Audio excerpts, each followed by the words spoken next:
Sekali lagi Assalamualaikum. Hai. Eh, Waalaikumsalam warahmatullahi. Berjumpa lagi kita ya Pak Kiai kali ini di Iya, sesi Bu. pelatihan reguler Pak Kiai untuk pelaku usaha menengah dan besar ya. Eh, Baik.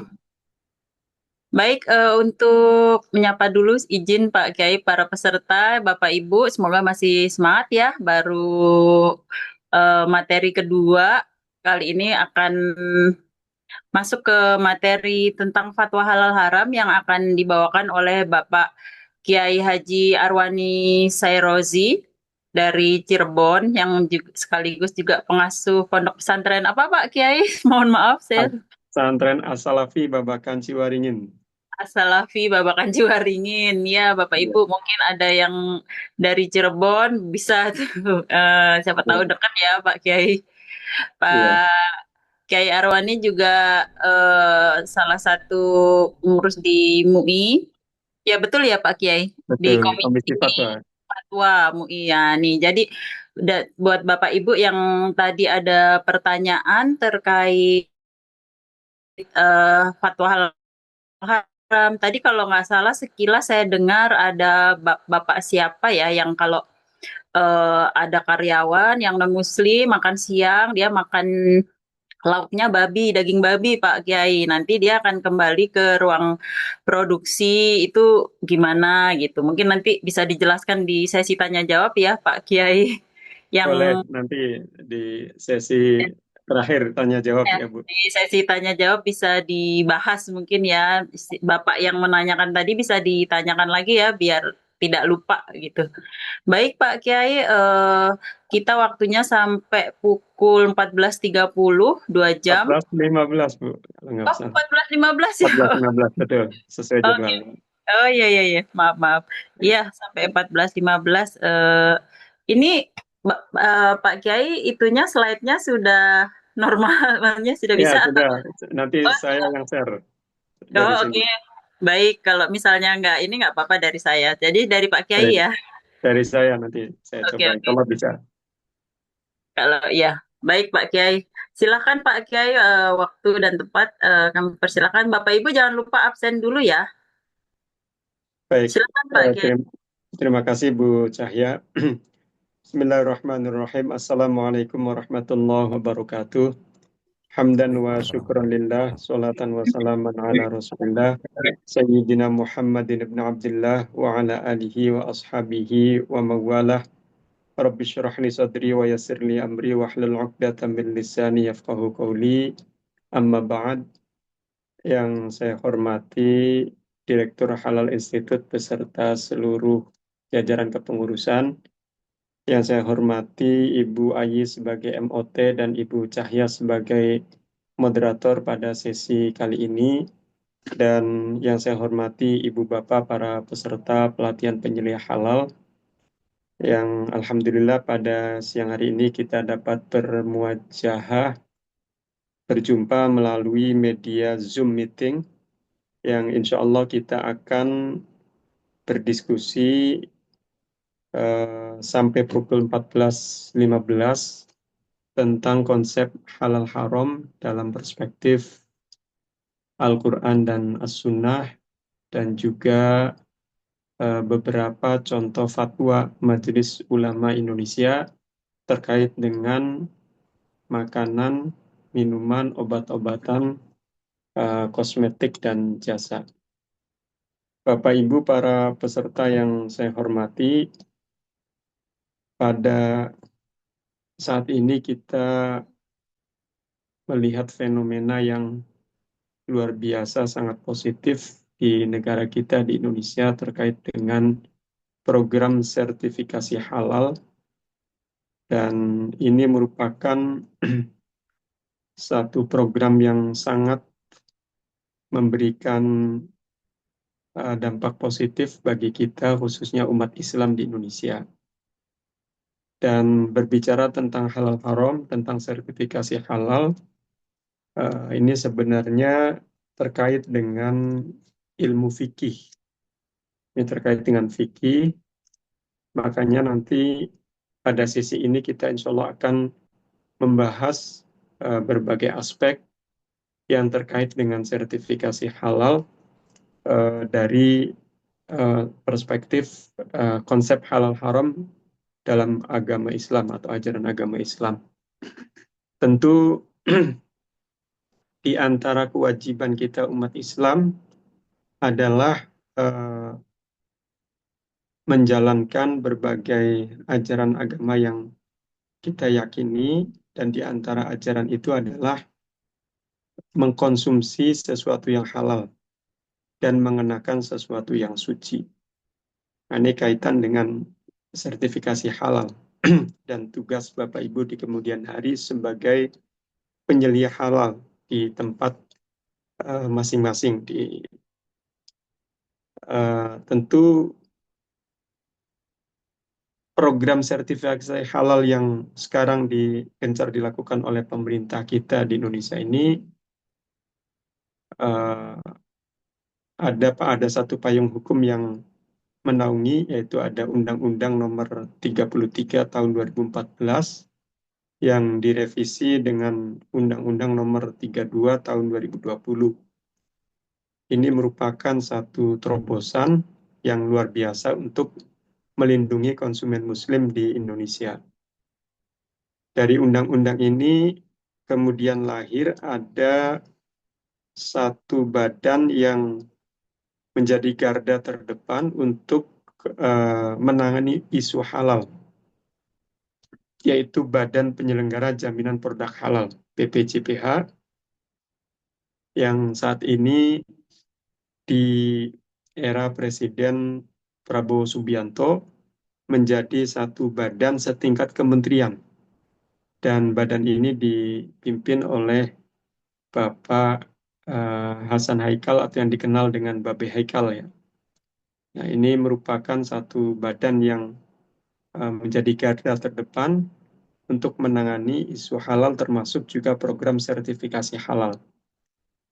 Dalam menjalankan tugas fungsinya, BPJPH bekerja sama bersinergi dengan berbagai lembaga dan instansi yang terkait. Di antaranya adalah Komisi Fatwa Majelis Ulama Indonesia.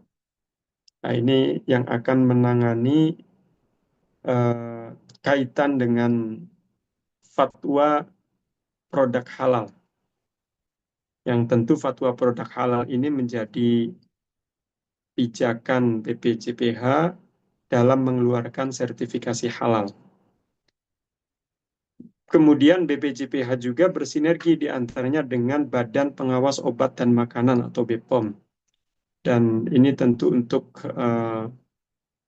hal yang terkait dengan kelayakan satu produk pangan atau minuman atau obat-obatan atau kosmetik, apakah dianggap layak atau tidak bagi manusia, digunakan atau dikonsumsi oleh manusia.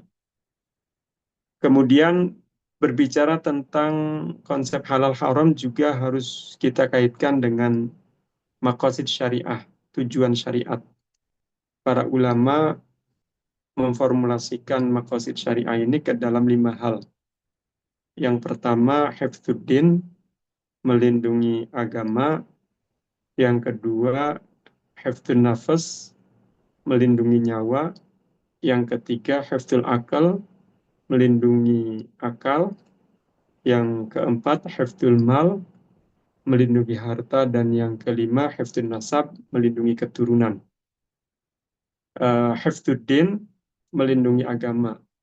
Artinya, orang yang memperhatikan aspek kehalalan dari apa yang ia konsumsi, memperhatikan aspek kesucian dari apa yang ia kenakan, ini dia berarti memperhatikan atau melindungi ajaran agama yang ia anut, akidah yang ia yakini.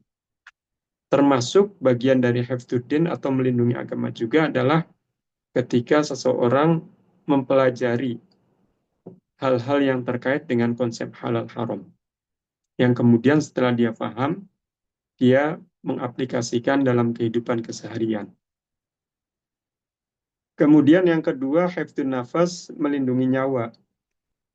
Semua paham bahwa setiap orang ini hanya mempunyai satu nyawa, tidak ada yang mempunyai nyawa cadangan.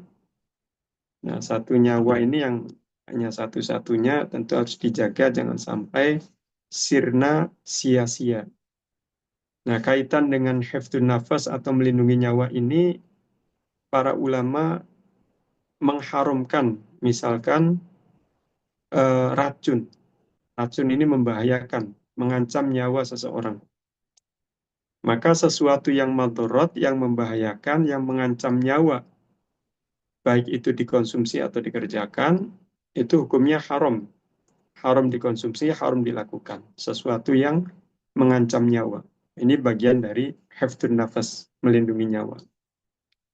Kemudian yang ketiga adalah hifdzul akal, melindungi akal. Jadi akal manusia ini menjadi titik keistimewaan jika dibandingkan dengan makhluk-makhluk Allah yang lainnya. Manusia dibandingkan dengan bebatuan, dengan pepohonan, dengan lautan, dengan pegunungan, dengan hewan-hewan yang ada di hutan atau dimanapun, itu manusia lebih unggul karena ada akalnya tadi. Dalam Al-Quran ditegaskan, laqad khalaqnal insana fi ahsani taqwim. Manusia ini diciptakan dalam bentuk yang paripurna, yang sempurna. Dan titik kesempurnaannya itu ada pada akalnya. Makanya fungsi akal ini harus betul-betul dijaga. Jangan sampai terganggu, apalagi tidak berfungsi sama sekali. Nah, kaitannya dengan hifdzul akal, melindungi akal, para ulama misalkan mengharamkan al-muskirat, segala sesuatu yang memabukkan, yang merusak fungsi akal. Baik itu benda cair ataupun benda padat.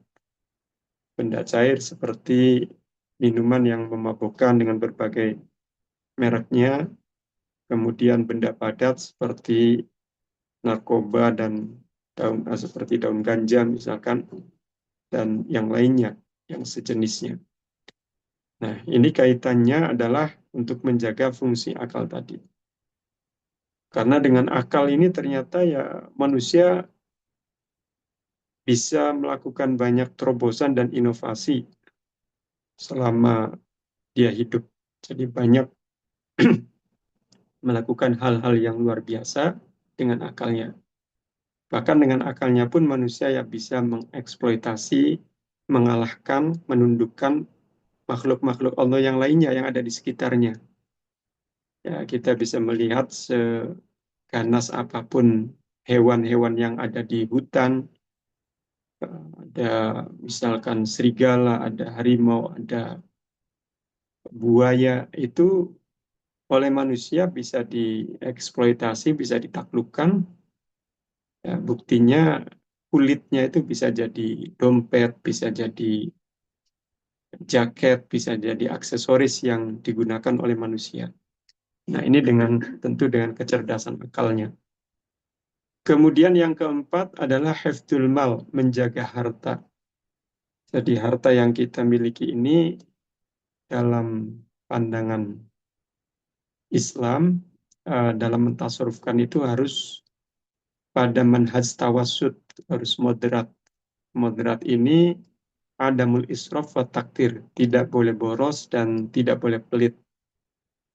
Nah, dalam mentasarufkan harta tentu kalau kaitannya dengan kebutuhan, berapapun angkanya akan diperjuangkan dan ditasarufkan. Tapi kalau hanya sebatas keinginan, maka harus dipertimbangkan terlebih dahulu secara matang. Apakah perlu ditasarufkan atau tidak perlu ditasarufkan untuk hal yang terkait dengan keinginan tadi. Jadi kalau kebutuhan kita tasarufkan, kalau keinginan kita harus mempertimbangkannya terlebih dahulu. Nah, kaitan dengan hifdzul mal ini, misalkan orang mengkonsumsi makanan atau sesuatu yang halal, bahkan sudah berlabel halal, nanti bisa saja hukumnya menjadi haram karena ada faktor israf, menghambur-hamburkan harta. Ini faktor eksternal memang, karena ada israf, menghambur-hamburkan harta. Misalkan ada orang yang mestinya makan siang itu cukup dengan satu dua porsi, tapi satu ketika dia makannya sampai 20-30 porsi sekaligus dalam satu waktu.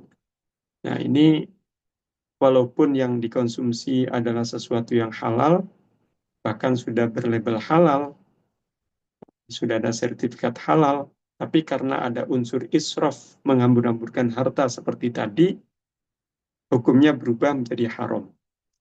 Nah, ini kaitan dengan hifdzul mal, menjaga harta. Kemudian yang kelima adalah hifdzun nasab, menjaga keturunan. Jadi yang harus memahami konsep halal haram itu bukan hanya diri kita saja, akan tetapi keluarga kita pun harus memahami konsep halal haram dan mengaplikasikan dalam kehidupan keseharian. Jadi istri kita, suami, anak, cucu kita semua harus memahami konsep halal haram dan juga harus mengamalkannya. Jadi apa yang dikonsumsi adalah sesuatu yang halal, apa yang dikenakan adalah sesuatu yang suci. Bahkan mengkonsumsi sesuatu yang halal, sebagaimana yang ditegaskan oleh Kanjeng Nabi Muhammad SAW, itu bukan hanya sekedar menghilangkan lapar dan dahaga saja, tapi apa yang dikonsumsi, apa yang kita konsumsi, apapun itu akan tentu menjadi bagian dari darah yang mengalir dalam tubuh kita, dan itu akan mempengaruhi baik buruknya watak karakter seseorang. Jadi kalau yang dikonsumsi itu sesuatu yang halal, maka berpotensi orang tadi menjadi pribadi yang baik. Tapi kalau yang dikonsumsi itu sesuatu yang haram, maka berpotensi menjadi pribadi yang buruk. Nah, itu kaitan dengan hifdzun nasab. Jadi, lima hal ini oleh para ulama dianggap sebagai maqasid syariah, tujuan syariat Islam, yaitu berupa hifdzuddin, melindungi agama, hifdzun nafas, melindungi nyawa, hifdzul akal, melindungi akal, hifdzul mal, melindungi harta, dan hifdzun nasab, melindungi keturunan.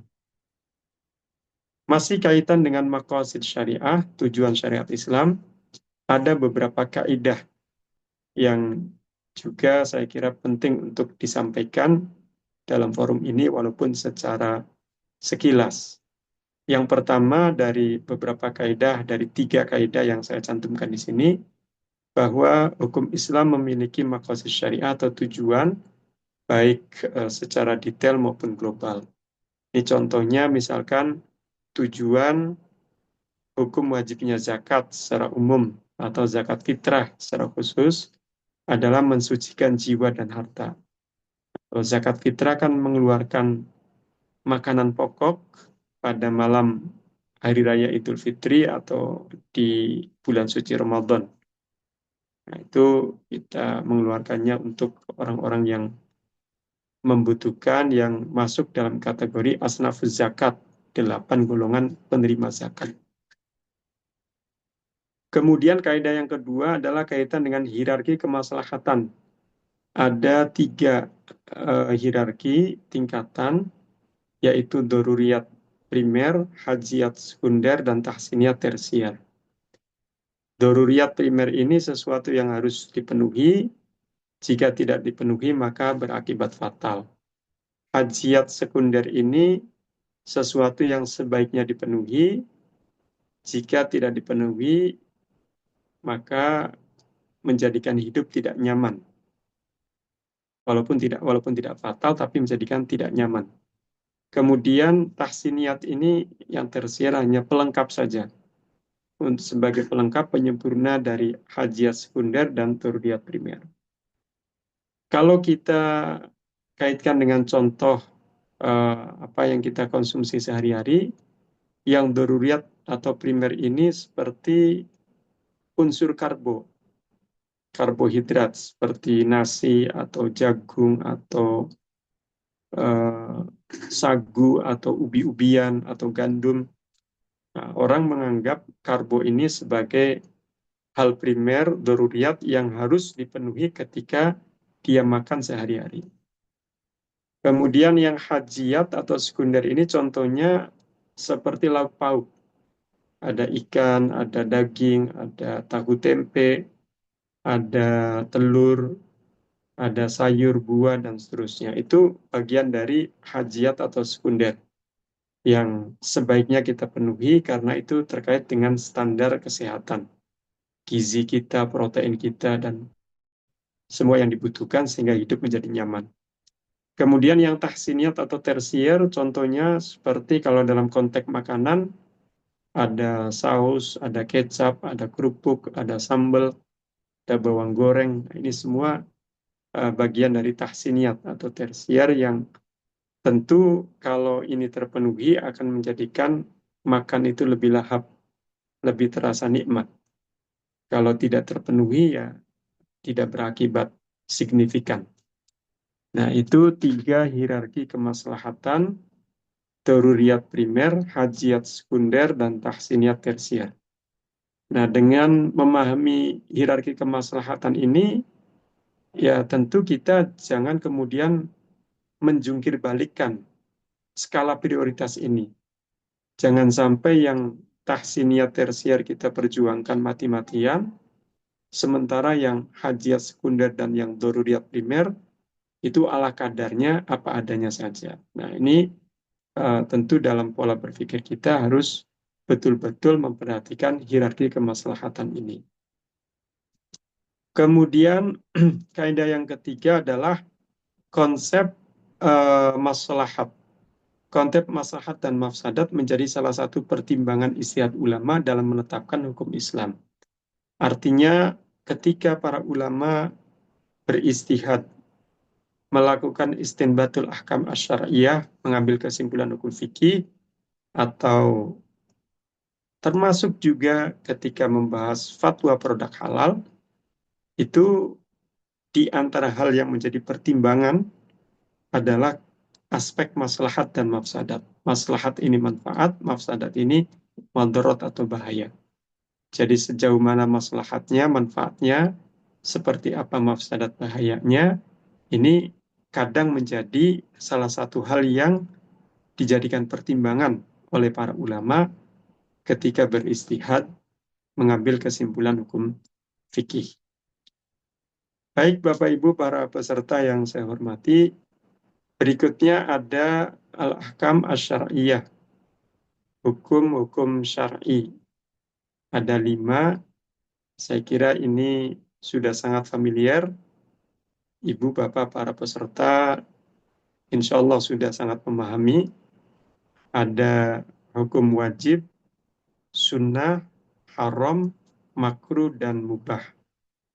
Wajib sesuatu yang harus dikerjakan, tidak boleh ditinggalkan.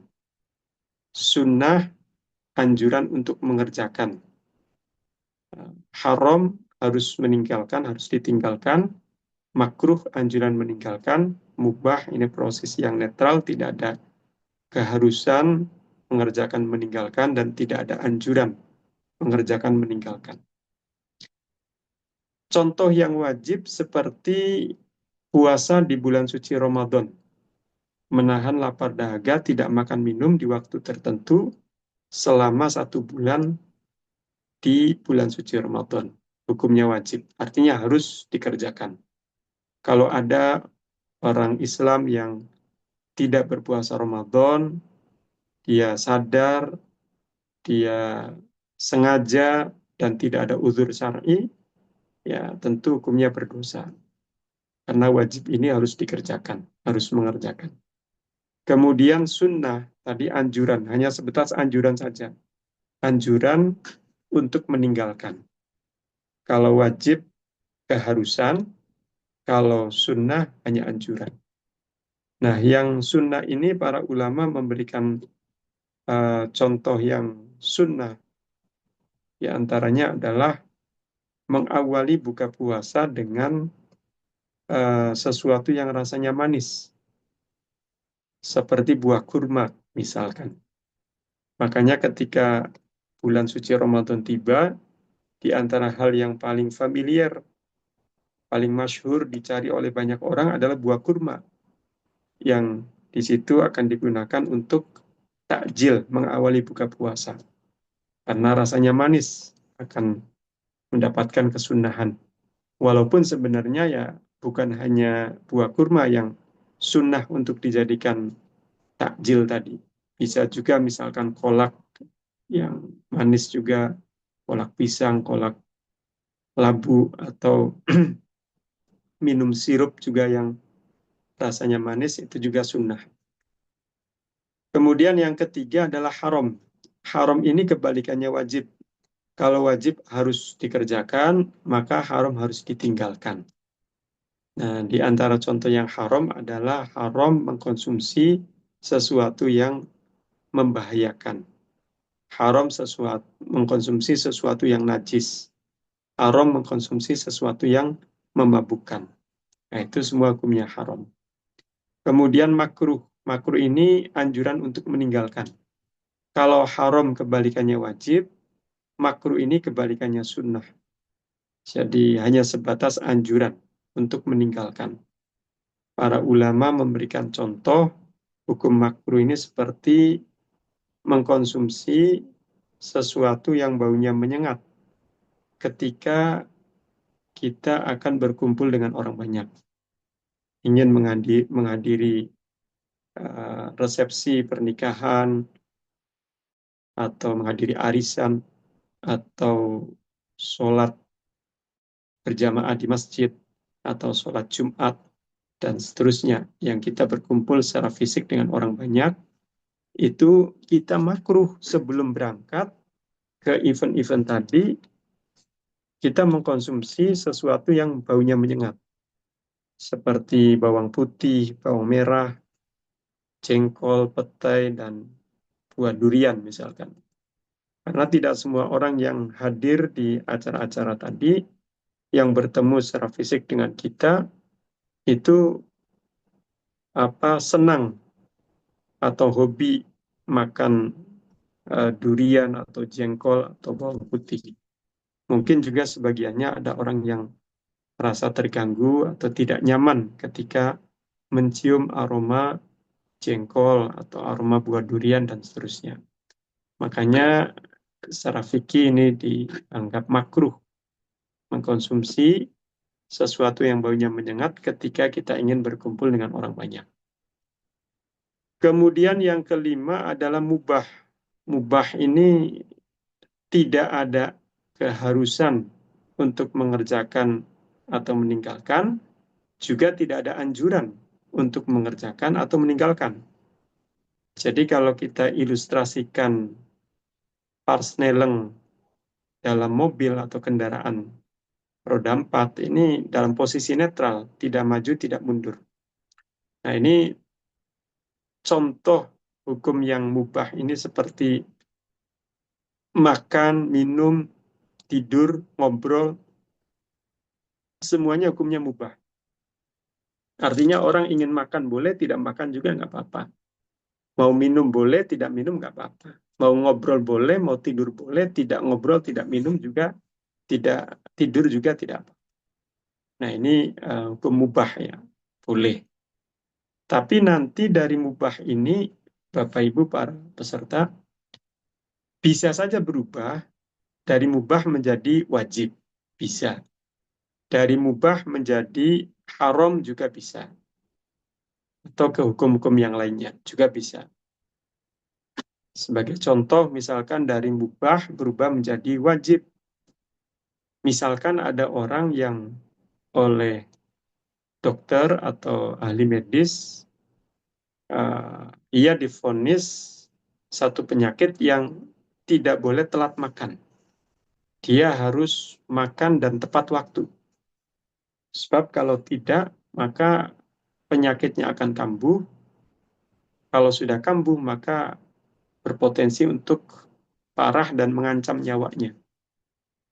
Nah, dalam kondisi seperti ini, maka makan bahkan makan tepat waktu bagi orang tersebut, hukumnya menjadi wajib.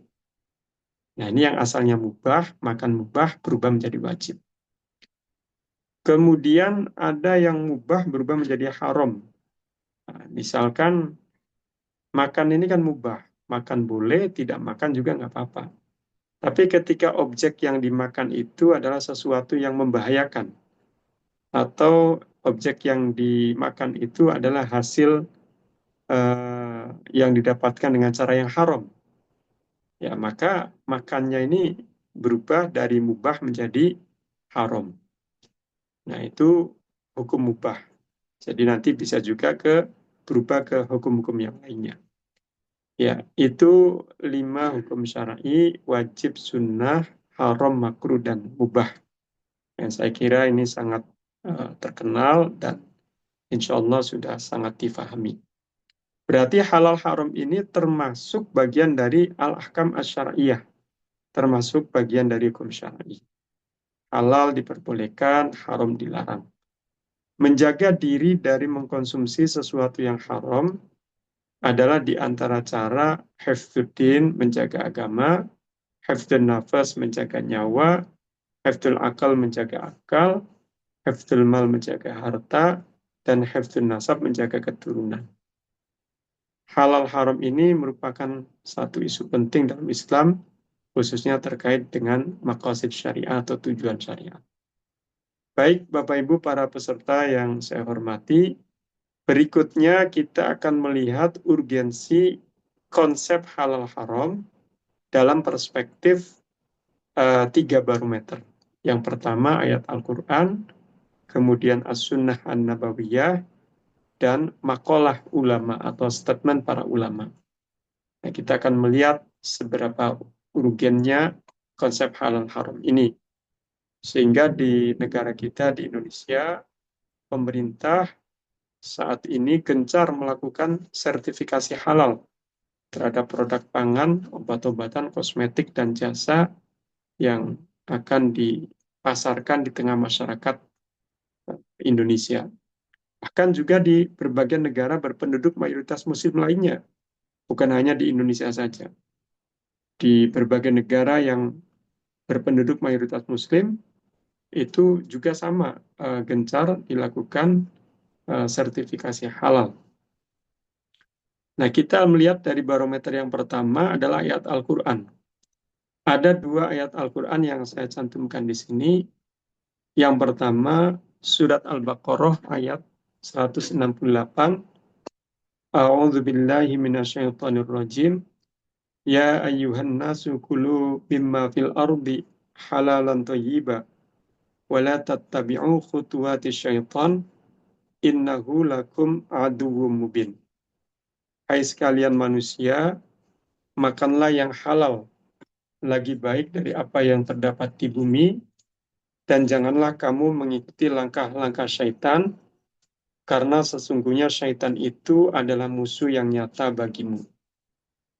Quran Surat Al-Baqarah ayat 168.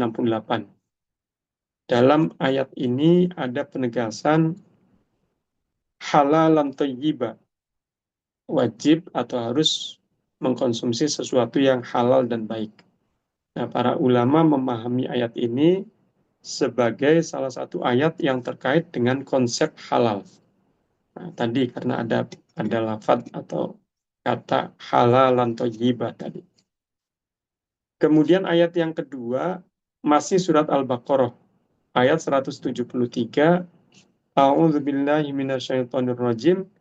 Innama harrama 'alaikumul maitata wad-dama wa lahmal khinziri wa ma uhilla bihi li ghairillah. Faman ittara ghaira baghi wala 'adin fala itsma 'alaihi innallaha ghafurur rahim.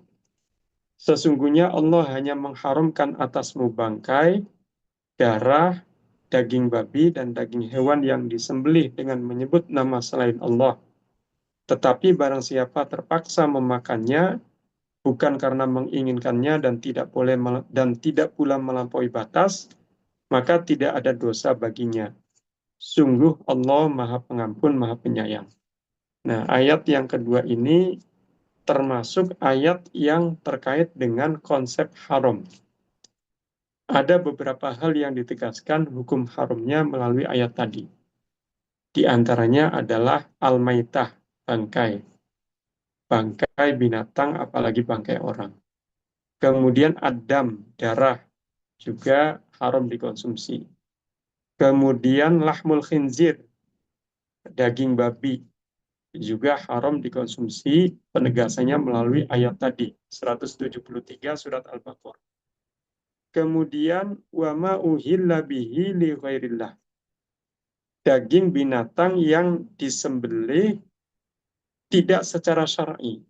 Nah, tidak secara syar'i penyembelihannya, maka dagingnya haram dikonsumsi. Nah, di antara yang dimaksud dengan tidak secara syar'i itu adalah ketika menyembelih tidak menyebut asma Allah, tapi menyebut asma selain Allah. Nah, ini dagingnya menjadi haram dikonsumsi. Nah, itu dua ayat yang tadi saya sampaikan. Yang pertama terkait dengan konsep halal, dan yang kedua terkait dengan konsep haram. Kemudian barometer yang kedua untuk melihat urgensi halal haram, ada dua hadis Kanjeng Nabi SAW, dan yang tentu dua-duanya ini ada yang terkait dengan konsep halal dan juga konsep haram. Yang pertama hadis riwayat Imam Bukhari dan Muslim. Innal halala bayyinun wa innal harama bayyinun wa bainahuma umurun mustabihatun la ya'lamuhunna katsirun minan nas. Famanit taqwa asyubuhat faqad istabro'a lidinihi wa irdi wa man waqa'a fi syubuhat waqa'a fil haram. Sesungguhnya perkara yang halal itu telah jelas, perkara yang haram juga telah jelas, dan di antara keduanya terdapat perkara-perkara yang samar, tidak diketahui oleh mayoritas manusia. Barang siapa yang menjaga diri dari perkara-perkara samar tersebut, maka dia telah menjaga kesucian agama dan kehormatannya. Barang siapa terjatuh ke dalam perkara yang syubhat, maka dia telah terjatuh kepada perkara yang haram. Nah, pada hadis riwayat Imam Bukhari yang tadi baru saya sampaikan, itu ada beberapa hal yang menjadi penekanan atau stressingnya. Yang pertama, bahwa perkara yang halal itu jelas. Kemudian perkara yang haram juga jelas. Dan di antara keduanya ada perkara yang syubhat atau samar. Nah, yang syubhat yang samar ini kita perlu ekstra hati-hati menyikapinya. Karena yang syubhat atau yang samar ini nanti akan menjadi domain para ulama untuk dikaji secara komprehensif. Seperti apa nanti hukumnya? Apakah lebih condong untuk disamakan dengan yang halal atau yang haram? Yang jelas ini perlu ekstra hati-hati. Kemudian yang kedua yang juga terkait dengan apa yang terkandung dalam hadis tadi, bahwa para ulama menganggap hadis riwayat Imam Bukhari Muslim ini sebagai inspirasi utama adanya program sertifikasi halal yang saat ini gencar dilakukan di negara kita di Indonesia dan juga di berbagai negara berpenduduk mayoritas Muslim lainnya.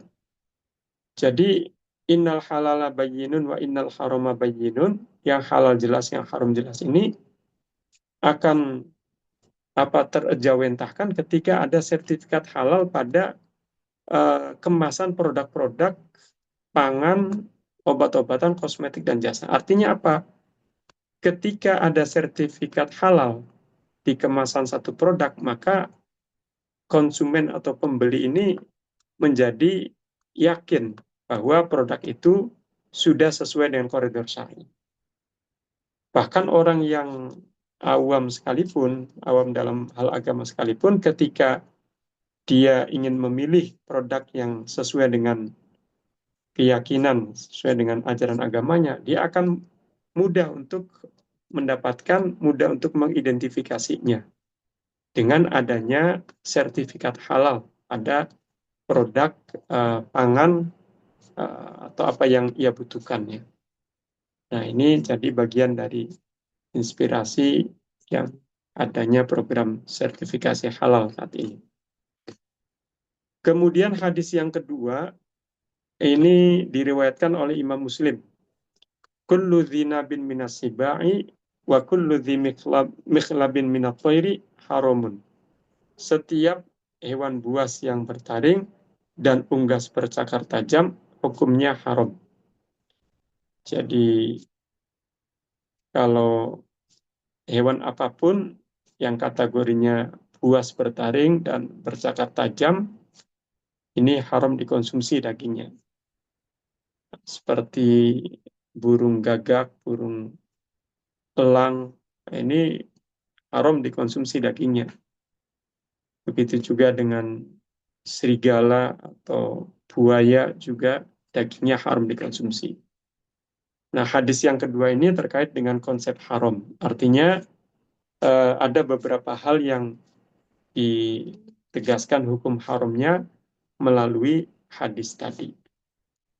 Baik, itu dua hadis Kanjeng Nabi Muhammad SAW yang terkait dengan konsep halal haram. Kemudian barometer yang ketiga adalah makalah ulama, statement para ulama.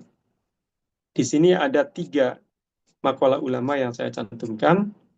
Yang pertama, al-aslu fil asya'i an-nafi'ati al-ibahatu wal aslu fil asya'i ad-darrati at-tahrimu.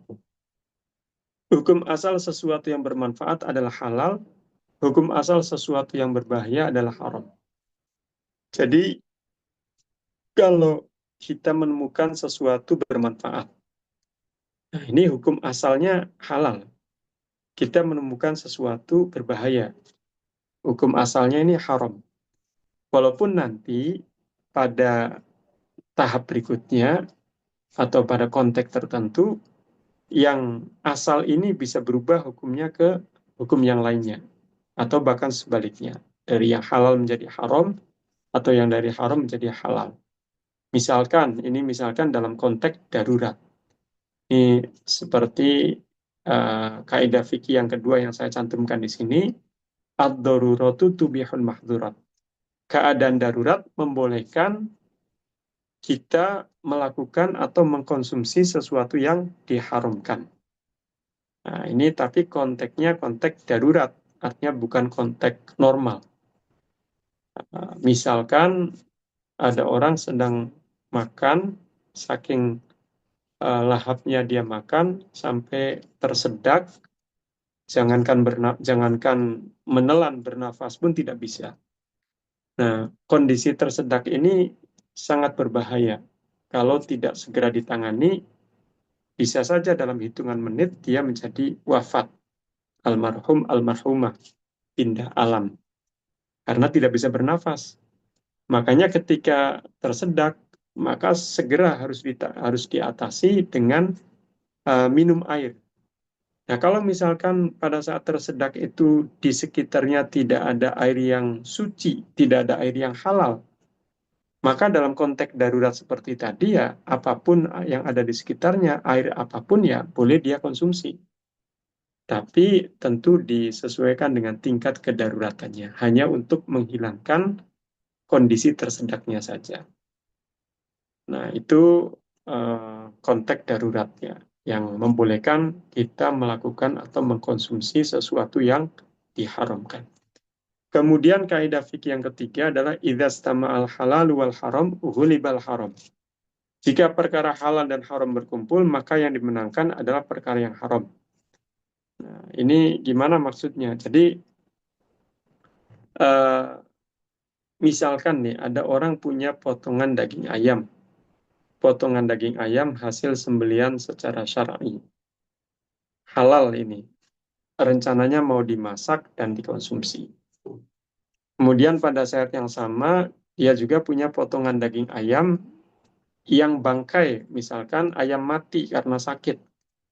Dipotong-potong tujuannya bukan untuk dimasak dan dikonsumsi, tapi mau dijadikan pakan ternak atau pupuk kandang. Nah, sebelum proses yang halal tadi dimasak atau yang haram ini untuk dijadikan pakan ternak, misalkan, kok tercampur dua macam potongan daging ayam tadi tercampur. Nah, ketika sudah tercampur, pemiliknya ini tidak mampu untuk membedakan mana potongan daging ayam yang halal, yang rencananya mau dimasak dan dikonsumsi, mana potongan daging ayam yang haram, yang bangkai tadi, yang tujuannya untuk pakan ternak. Nah, dalam kondisi seperti ini, dia tidak mampu membedakan, maka berlakulah kaidah fikih ini, idza stama al halal wal haram, khulibal haram. Jika perkara halal dan haram berkumpul, maka yang dimenangkan adalah perkara yang haram. Maka semua potongan daging ayam tadi, dalam konteks tadi, dihukumi haram untuk dikonsumsi. Nah, itu ada tiga kaidah fikih yang tentu ini adalah makalah atau ucapan statement ulama yang terkait dengan konsep halal haram. Bapak Ibu para peserta yang saya hormati, tadi ada dua ayat Al-Quran, ada dua hadis Kanjeng Nabi Muhammad SAW, dan ada tiga makalah ulama yang semuanya terkait dengan konsep halal haram. Apa yang saya cantumkan dalam makalah ini hanya sebatas contoh saja, Bapak Ibu. Artinya kalau Ibu Bapak para peserta menelaah lebih jauh, mencari lebih banyak lagi dalam Quran, hadis, dan kutubut turas tentang hal-hal yang terkait dengan konsep halal haram, maka saya pastikan akan menemukan lebih banyak lagi ayat Quran, hadis, dan makalah ulama ini. Baik, Bapak Ibu para peserta yang saya hormati, berikutnya makanan yang halalan thayyibah. Nah, halalan thayyibah tadi ada di penegasannya dalam surat Al-Baqarah yang jelaskan perintah untuk mengkonsumsi makanan yang halal dan thayyibah, yang halal dan baik. Jadi istilah halal itu berarti jenis makanan yang boleh dikonsumsi tidak diharamkan. Istilah thayyib adalah makanan yang bisa dinikmati, memberi manfaat karena telah memenuhi standar kesehatan, gizinya, proteinnya, higienisnya, dan lain-lain. Tidak madorot bagi kesehatan fisik dan psikis, serta diperoleh dengan cara yang halal dan elegan. Nah, itu yang thayyib. Makanya ketika orang mengkonsumsi sesuatu, nanti hukumnya itu bisa saja yang dikonsumsi itu haram, misalkan. Atau yang dikonsumsi itu halal thayyib. Nah, ini target utama ini. Utama dan pertama adalah halalan thayyib. Halalan thayyibah. Atau bisa saja halalan ghairu thayyib. Halal tapi tidak thayyib. Nah, itu bisa. Ini contoh misalkan kalau yang dikonsumsi yang statusnya haram, yang dikonsumsi adalah sesuatu yang najis, misalkan bangkai. Nah, ini haram. Nah, atau yang halal, halalan thayyibah. Ini yang target utama pertama. Halal dan baik. Misalkan ada orang makan kue, kondisi kuenya ini masih layak dikonsumsi, kemudian dia mendapatkannya dengan cara yang elegan, dia membuat sendiri atau membeli dari satu tempat, atau dikasih dari orang lain, dari temannya atau saudaranya. Kemudian dia makan. Nah, ketika dia makan, ini statusnya halal toyib ini. Nah, contoh yang halal ghairu toyib, misalkan kuenya tadi kondisinya sudah tidak layak dikonsumsi bagi manusia, tapi tetap dimakan, dikonsumsi. Sudah agak basi, tetap dimakan. Nah, ini bisa jadi hukumnya ini halal ghairu thayyib. Halal tapi tidak baik. Biasanya setelah dia makan makanan yang kondisinya sudah kurang layak, itu nanti ada imbas negatifnya bagi kesehatan, kepalanya agak pening, atau perutnya agak mual, dan seterusnya. Contoh lain, misalkan yang halal ghairu thayyib, halal tidak baik, misalkan makanannya sih masih layak untuk dikonsumsi, tapi cara mendapatkannya ini tidak elegan. Bukan mencuri ya, kalau mencuri kan haram. Ini tidak elegan, misalkan dia mendapatkannya dengan minta paksa dari orang lain, minta paksa dari temannya atau dari saudaranya, keluarganya, sehingga pemiliknya ini memberikan kue tadi tidak sepenuh hati, agak agak apa ya, agak terpaksa gitu, dengan terpaksa. Kemudian dimakan oleh yang minta tadi. Nah, bisa jadi ini statusnya adalah halal ghairu thayyib, halal tapi tidak baik. Jadi yang menjadi target utama pertama kita adalah makanan yang ketika kita konsumi halal dan thayyibah. Ini ada juga ayat surat Al-Maidah nih, ayat 88, penegasan yang di situ ada halalan thayyibah. Wa kulu mimma razaqakumullahu halalan thayyibah. Wattaqullaha alladzi antum bihi mu'minun. Dan makanlah dari apa yang telah diberikan Allah kepadamu sebagai rezeki yang halal dan baik, dan bertakwalah kepada Allah yang kamu beriman kepadanya.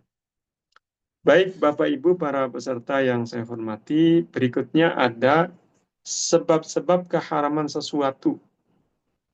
Nah, ini saya mencantumkan ada 6. Ada 6 sebab yang bisa saja nanti kalau Ibu Bapak para peserta menelaah lebih jauh dalam referensi buku-buku fikih bisa menemukan lebih dari 6 ini. Yang pertama adalah an-najis awil mutanajis. Sesuatu yang najis atau sesuatu yang terkena najis. Nah, ini bedakan antara sesuatu yang najis dengan sesuatu yang terkena najis. Kalau najis ya memang asalnya najis. Seperti kotoran binatang, darah, nanah, atau tinja, atau air seni, itu najis. Nah, ini haram dikonsumsi. Atau sesuatu yang terkena najis, al-mutanajis, ini sesuatu yang terkontaminasi najis. Jadi, seperti buah-buahan. Kalau buah-buahan kan suci halal. Tapi ketika terkontaminasi najis, misalkan jatuh menimpa kotoran binatang, maka dalam keadaan buah-buahan tadi terkena kotoran binatang, belum dibilas dengan air, belum disucikan, itu hukumnya haram dikonsumsi. Nah, itu yang namanya mutanajis, terkena najis. Nah, kalau buah-buahan tadi yang terkena kotoran binatang dibilas dengan air sampai bersih, disucikan, maka ketika sudah dibersihkan, disucikan, kembali hukumnya halal dikonsumsi. Kemudian al-kadar awil khobath, kotor dan jijik, seperti kecoa dan belatung. Kemudian ad-doror, membahayakan, seperti racun. Kemudian al-iskar, memabukkan. Minuman yang memabukkan atau narkoba itu hukumnya haram karena iskar, memabukkan, merusak fungsi akal. Kemudian al-muftarisah, binatang buas, seperti burung elang, burung garuda, burung gagak, serigala, dan sejenisnya. Itu haram, dagingnya haram dikonsumsi. Jadi binatang ini, Bapak Ibu para peserta, terkait daging yang dikonsumsi, binatang itu terbagi menjadi dua cara fikih ya. Ada binatang yang makulul lahmi, binatang yang dagingnya halal dikonsumsi. Ada binatang yang ghairu makulul lahmi, binatang yang dagingnya haram dikonsumsi.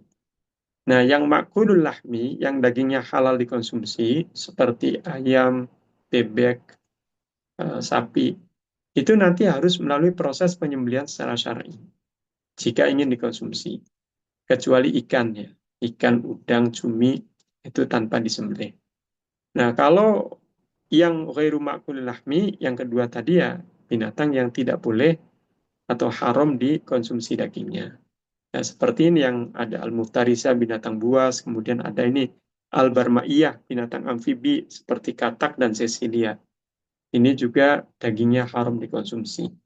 Nah, nanti yang menentukan seekor binatang itu dianggap amfibi atau bukan, itu adalah pakar binatang, bukan pakar fikih atau pakar syariah, bukan. Jadi kalau kata pakar binatang bahwa binatang A, binatang B, binatang C adalah amfibi, maka secara fikih ya akan diterapkan hukum binatang amfibi, yaitu haram dagingnya dikonsumsi. Kalau kata pakar binatang dijelaskan bahwa binatang D, binatang E, binatang F itu tidak termasuk amfibi atau bukan amfibi, walaupun secara sekilas kasat mata kelihatan keluar masuk air dan darat. Nah, tapi karena oleh para pakar binatang dianggap bukan amfibi, maka secara hukum fikih tidak serta-merta diterapkan hukum binatang amfibi yang dagingnya haram dikonsumsi. Nah, itu kaitan dengan sebab keharaman sesuatu yang saya cantumkan di sini ada 6. Kemudian masalah suci najis, Ibu Bapak, para peserta yang saya hormati, suci najis ini sangat erat terkait dengan halal haram. Jadi suci adalah keadaan tidak terkena najis dan atau tidak sedang berhadas, baik kecil maupun besar. Kemudian najis adalah sesuatu yang kotor yang mencegah keabsahan ibadah dan kehalalan sesuatu. Nah, kita akan menjelaskan sekilas tentang macamnya najis. Para ulama eh, mengklasifikasi najis ke dalam 3 macam. Yang pertama najis mukhafafah ringan, yang kedua najis mutawasito sedang, dan yang ketiga najis mughalladho berat. Najis mukhafafah ringan, ini contohnya air kencing bayi laki-laki belum genap usia 2 tahun, hanya mengkonsumsi air susu ibunya saja. Jika ada satu objek terkena najis mukhafafah, najis ringan, maka cara mensucikannya itu cukup dengan menciprati air, tidak perlu menyiramkan air. Jadi misalkan ada lantai rumah terkena air kencing bayi laki-laki yang tadi yang saya jelaskan. Nah, cara mensucikannya ya, kalau ada air seninya dikeringkan dulu, dilap dengan kain atau dengan tisu. Kemudian lantai rumah tadi setelah kering air seninya itu diciprati air. Nah, diciprati air ini cukup, nanti dianggap suci. Atau kalau mau disiram, dibilas juga boleh, lebih lebih afdol ya. Tapi kalau mau diciprati juga cukup bisa mensucikan. Itu kalau najisnya mukhafafah ringan. Kemudian najis mutawasito sedang itu kebanyakan najis yang ada di sekitar kita, di apa tempat tinggal kita, di tempat aktivitas kita, itu kebanyakan najisnya adalah mutawasito sedang kategorinya. Kotoran binatang, darah, dan seterusnya, bangkai. Nah, jika ada satu objek terkena najis mutawasito, najis sedang, itu cara mensucikannya dengan menyiramkan air sampai bersih. Sampai bau, warna, dan rasanya itu hilang. Nah, jika itu sudah dilakukan, maka objek tadi dianggap suci. Jadi disiram dengan air, misalkan pakaian kita terkena najis yang kategorinya mutawasito sedang, ya tadi dibilas dengan air, disucikan. Sampai bersih, warna, bau, dan rasanya hilang. Kemudian yang ketiga, najis mughalladho, najis berat. Ini najis dari unsur anjing dan babi. Najis dari unsur anjing dan babi bisa air liurnya, kotorannya, dagingnya, darahnya, dan seterusnya. Bahkan bersentuhan dengan anjing dan babi dalam keadaan basah, kitanya yang basah, atau anjing babinya yang basah, atau dua-duanya yang basah, itu bisa mengkontaminasi najis. Nah, cara untuk mensucikan najis mughalladho ini adalah dengan 7 kali siraman dengan air, salah satunya dicampur dengan debu. Baik siraman pertama, atau siraman kelima, atau siraman ketujuh, atau siraman keberapapun. Nah, ini salah satunya dicampur dengan debu. Kalau sudah dilakukan itu, maka dianggap suci. Misalkan ada piring, atau sendok, atau garpu, atau pisau, terkontaminasi najis mughalladho dari unsur anjing dan babi. Nah, ini cara mensucikannya seperti tadi. 7 kali siraman dengan air, salah satunya dicampur dengan debu. Itu 3 macam najis, mukhafafah ringan, mutawasito sedang, dan mughalladho berat, dengan penjelasan cara mensucikannya jika ada satu objek terkena salah satu dari 3 macam najis tadi. Berikutnya, Bapak Ibu yang saya hormati, ada istilah najis ma'fun anhu, najis yang ditolerir, dimaafkan. Dimaafkan, jadi maksudnya apa ini? Maksudnya najis si najis, tapi tidak perlu disucikan lagi. Najis tapi tidak perlu disucikan, dimaafkan. Nah, ini contohnya seperti eh, bangkai binatang yang ketika masih hidup kemudian dilukai, tidak mengeluarkan darah yang mengalir. Nah, bangkai binatang yang seperti ini hukumnya najis tapi ma'fun anhu, dimaafkan. Artinya tidak perlu disucikan. ketika ada satu objek terkena jenis najis tadi. Berarti misalkan bangkai cicak, bangkai capung, bangkai kecoa, nah ini najis, tapi tidak perlu disucikan jika ada satu objek terkena bangkai tadi. Lantai rumah kita, baju pakaian kita terkena bangkai cicak atau bangkai capung, nah itu najis tapi ma'fun anhu, dimaafkan, tidak perlu disucikan lagi. Eh, misalkan ada orang mau minum teh atau kopi atau susu atau coklat, ketika mau diminum ternyata di cangkirnya itu di gelasnya ada bangkai bangkai lalat, ada bangkai lalat di situ. Nah, ini secara fikih najis tapi dimaafkan, ditolerir. Nah, air apa minumnya, kopinya atau tehnya ini masih tetap halal dikonsumsi. Jadi bangkai lalatnya dibuang, kemudian misalkan tetap dikonsumsi kopinya atau tehnya atau minumannya ya boleh, halal masih dikonsumsi. Nah, itu contoh eh, termasuk yang najis maf'un anhu. Atau misalkan ada orang jualan makanan, kemudian tempat jualannya itu berdekatan dengan titik-titik yang berpotensi najis. Ada selokan, ada tempat sampah misalkan. Nah, kemudian kita melihat ada lalat berterbangan ke sana kemari dari selokan, dari tempat sampah hingga ke makanan yang dijual di situ, misalkan yang dijajakan. Nah, ini kasat mata. Nah, secara fikih yang seperti itu najis karena dihinggapi lalat yang dari tempat-tempat najis tadi. Tapi najisnya itu ma'fun anhu, dimaafkan, ditolerir. Artinya tidak perlu disucikan, makanannya tadi masih halal, tetap halal untuk dikonsumsi. Nah, itu contoh najis yang ma'fun anhu. Kemudian relasi antara suci najis dengan halal haram. Nah, ini relasi antara suci najis dengan halal haram. Yang pertama, sesuatu yang halal dikonsumsi bisa menjadi haram jika mutanajis, terkena najis. Contohnya tadi buah-buahan yang jatuh menimpa kotoran binatang, dalam keadaan terkena kotoran binatang belum disucikan, ya haram dikonsumsi. Jika nanti disucikan dan suci kembali, ya halal dikonsumsi. Kembali halal dikonsumsi. Kemudian sesuatu yang suci tidak otomatis halal dikonsumsi. Ada sesuatu ini suci, tapi tidak halal dikonsumsi. Misalkan daun ganja atau narkoba. Misalkan ada orang sholat di saku bajunya ada daun ganja, sholatnya sah karena daun ganjanya suci. Tapi kalau daun ganja dikonsumsi, hukumnya haram karena ada unsur iskar, memabukkan, merusak fungsi akal.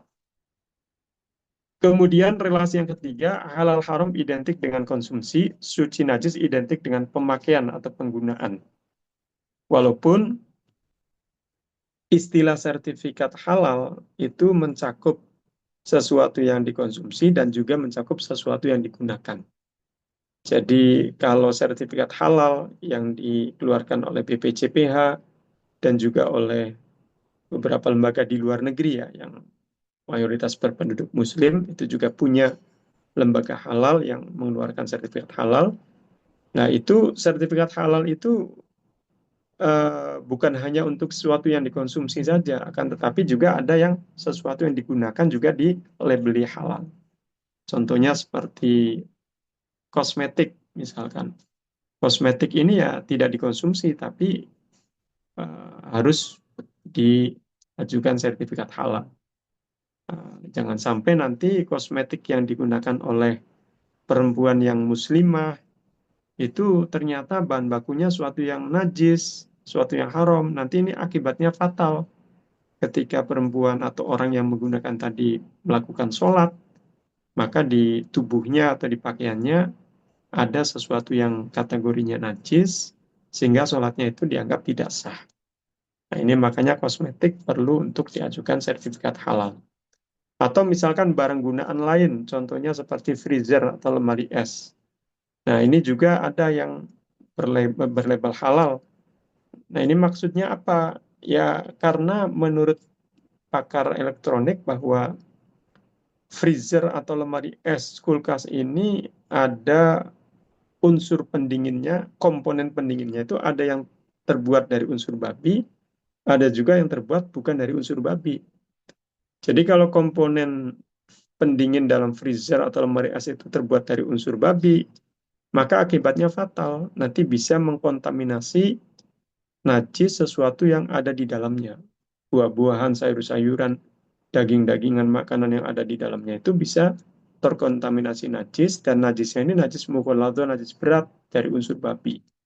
Maka akan sangat riskan untuk mensucikan barang-barang yang ada di dalamnya.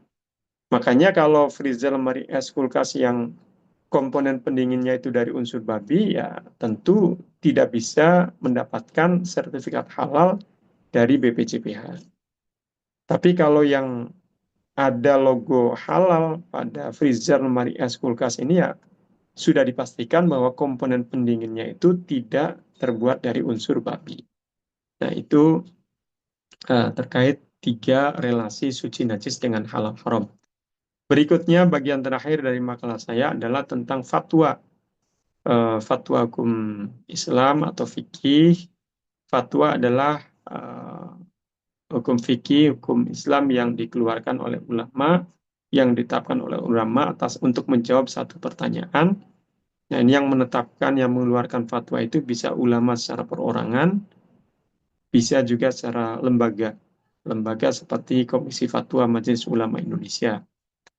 Nah, fatwa ini terkait berbagai macam permasalahan atau problematika yang dihadapi oleh umat Islam eh, yang membutuhkan status hukum fikih.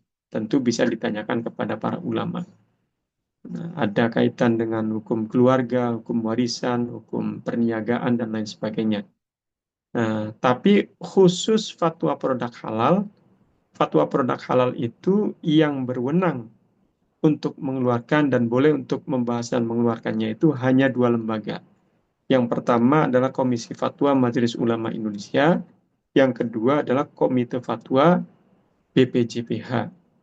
Hanya dua lembaga ini yang berwenang untuk mengeluarkan fatwa produk halal, yang nanti fatwa produk halal itu akan menjadi acuan BPJPH untuk mengeluarkan sertifikat halal. Kemudian dalil fatwa, ya. Dalil fatwa ya secara umum seperti dalil ijtihad ulama, ada Al-Quran, ada As-Sunnah, ada Al-Ijma, ada Al-Qiyas, dan beberapa dalil yang lainnya yang tentu akan dijadikan pertimbangan oleh para ulama ketika beliau beliau membahas fatwa atau melakukan ijtihad mengambil kesimpulan hukum fikih. Berikutnya beberapa contoh fatwa. Ini ada beberapa contoh fatwa yang saya cantumkan, di antaranya fatwa penyembelihan hewan, standar penyembelihan hewan. Ini kesimpulannya begini, bahwa penyembelihan hewan dilakukan dengan niat menyembelih dan menyebut asma Allah. Ini terutama untuk para pelaku usaha yang produknya itu terkait dengan bahan bakunya itu dengan daging-dagingan, ya. Ini harus diperhatikan dari apa supplier dagingnya itu seperti apa, harus ada kejelasan, dan yang jelas ya harus RPH yang sudah bersertifikat halal. Nah, ini penjelasan fatwa penyembelihannya, ya tadi kesimpulannya. Penyembelihan dilakukan dengan niat menyembelih dan menyebut asma Allah, kemudian dilakukan dengan mengalirkan darah melalui pemotongan saluran makanan al-mari, saluran pernapasan al-hulqum, dan dua pembuluh darah al-wadajain. Kemudian penyembelihan dilakukan dengan satu kali sayatan secara cepat, kemudian memastikan adanya aliran darah dan atau gerakan hewan dan atau suara mendengkur jika berupa kambing atau sapi atau sejenisnya. Ini menunjukkan hayatun mustaqirrah, tanda-tanda hidup. Setelah disayat, ada tanda-tanda hidup.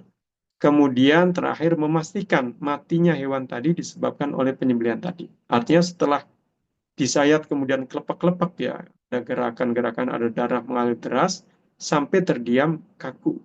Nah, terdiam, nah ini menunjukkan matinya binatang tadi karena sembelihan tadi.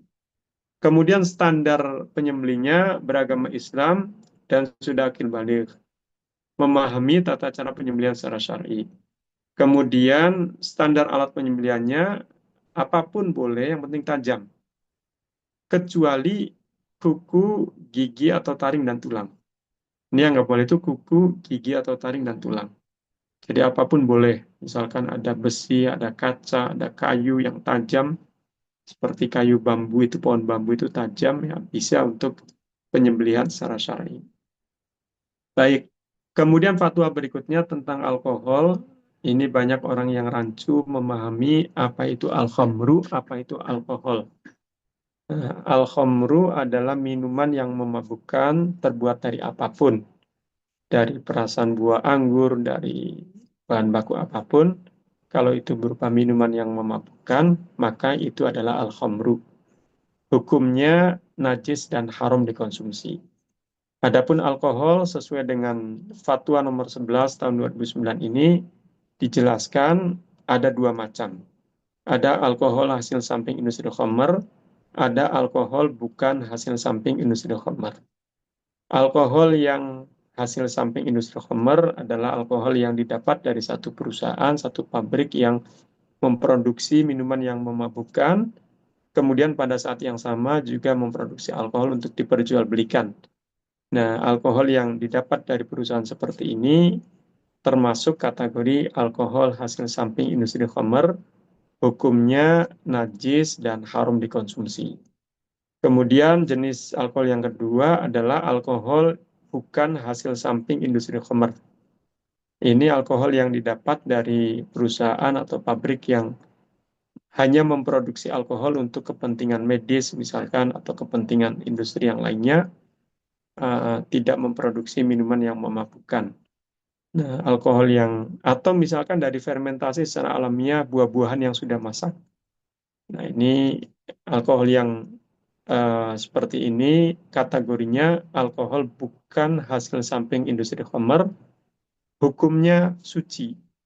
Suci dan kalau dikonsumsi ada batasannya. Kalau dalam makanan maksimal 0,5%, kalau dalam minuman maksimal kurang dari 0,5%. Nah, itu fatwa tentang alkohol. Kemudian fatwa tentang mikroba dan produk mikrobial.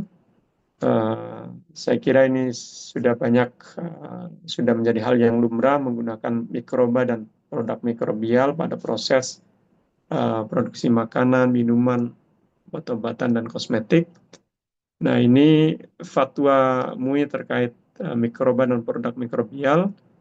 Eh, yang pertama bahwa pada dasarnya mikroba dan produk mikrobial itu halal dikonsumsi, halal dimanfaatkan selama tidak terkena sesuatu yang najis dan tidak membahayakan. Jadi kata kuncinya tidak terkena najis dan tidak membahayakan.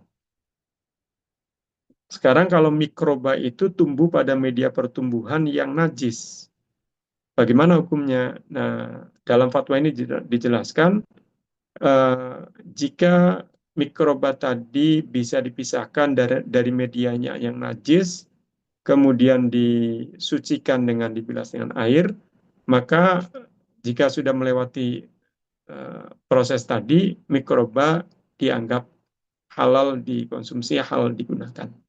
Tapi jika mikroba tadi yang tumbuh pada media pertumbuhan yang najis tadi tidak bisa dipisahkan dari medianya dan tidak bisa disucikan, ya maka mikroba tadi hukumnya haram dikonsumsi, haram digunakan. Kemudian mikroba dan produk mikrobial yang tumbuh pada media pertumbuhan dari unsur anjing dan babi, hukumnya haram dikonsumsi, haram dimanfaatkan. Kemudian terakhir, ini karena waktu ya, terakhir pada eh, fatwa kopi luwak. Ini satu contoh saja fatwa yang saya cantumkan di sini. Beberapa contoh yang lain tidak saya bacakan. Fatwa kopi luwak artinya biji kopi yang dimakan oleh binatang luwak masuk ke dalam perutnya binatang luwak, kemudian keluar lagi bersama ampas kotoran binatang luwak, masih dalam keadaan utuh, tidak hancur. Kemudian disucikan dengan air, dibilas sampai bersih, kemudian ditumbuk menjadi bubuk kopi, kemudian diseduh menjadi minuman kopi. Nah, kopi luwak yang seperti ini dengan proses dan keadaan seperti tadi itu hukumnya halal dikonsumsi.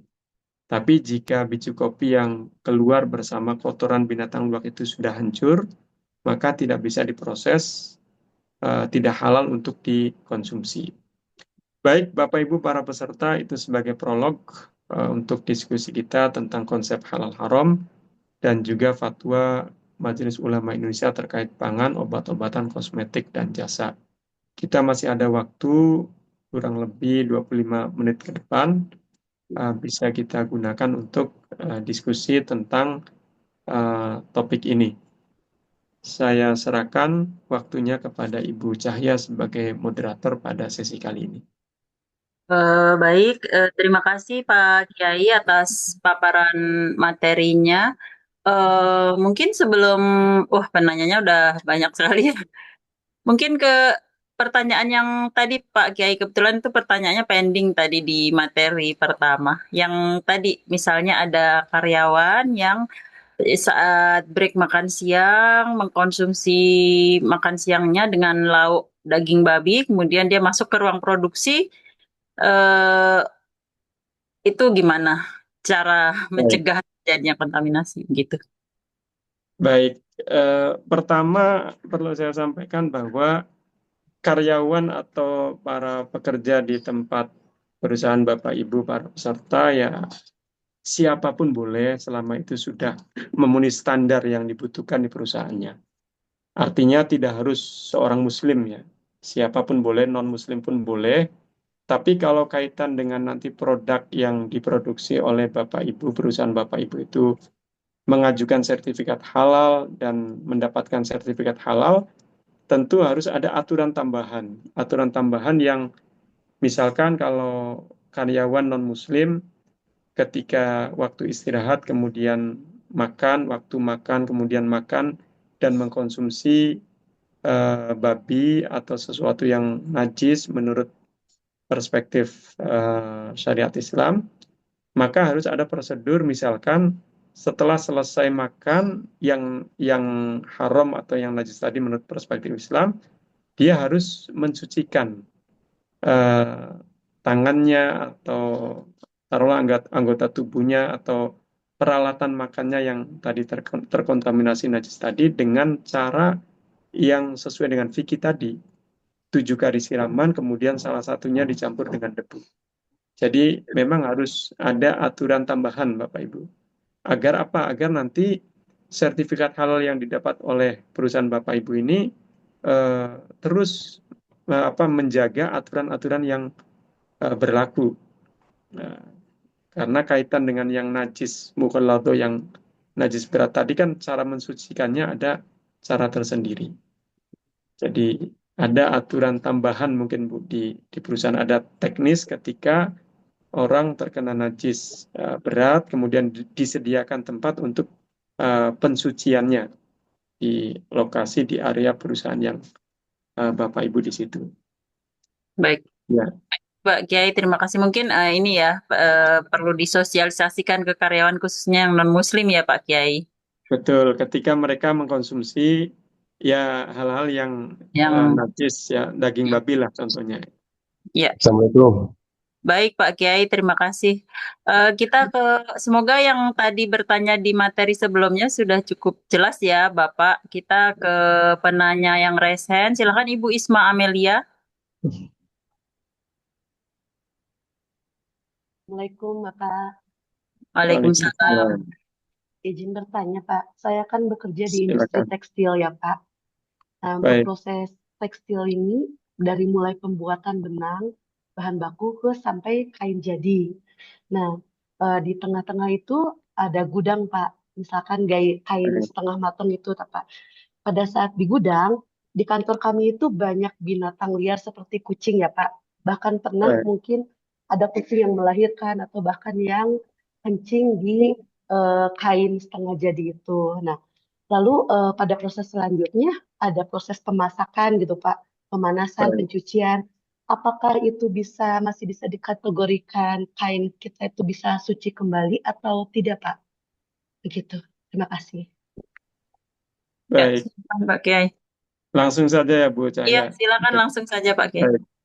Tadi pertanyaan dari Bu Isma Melia ya, yang di bidang tekstil perusahaannya.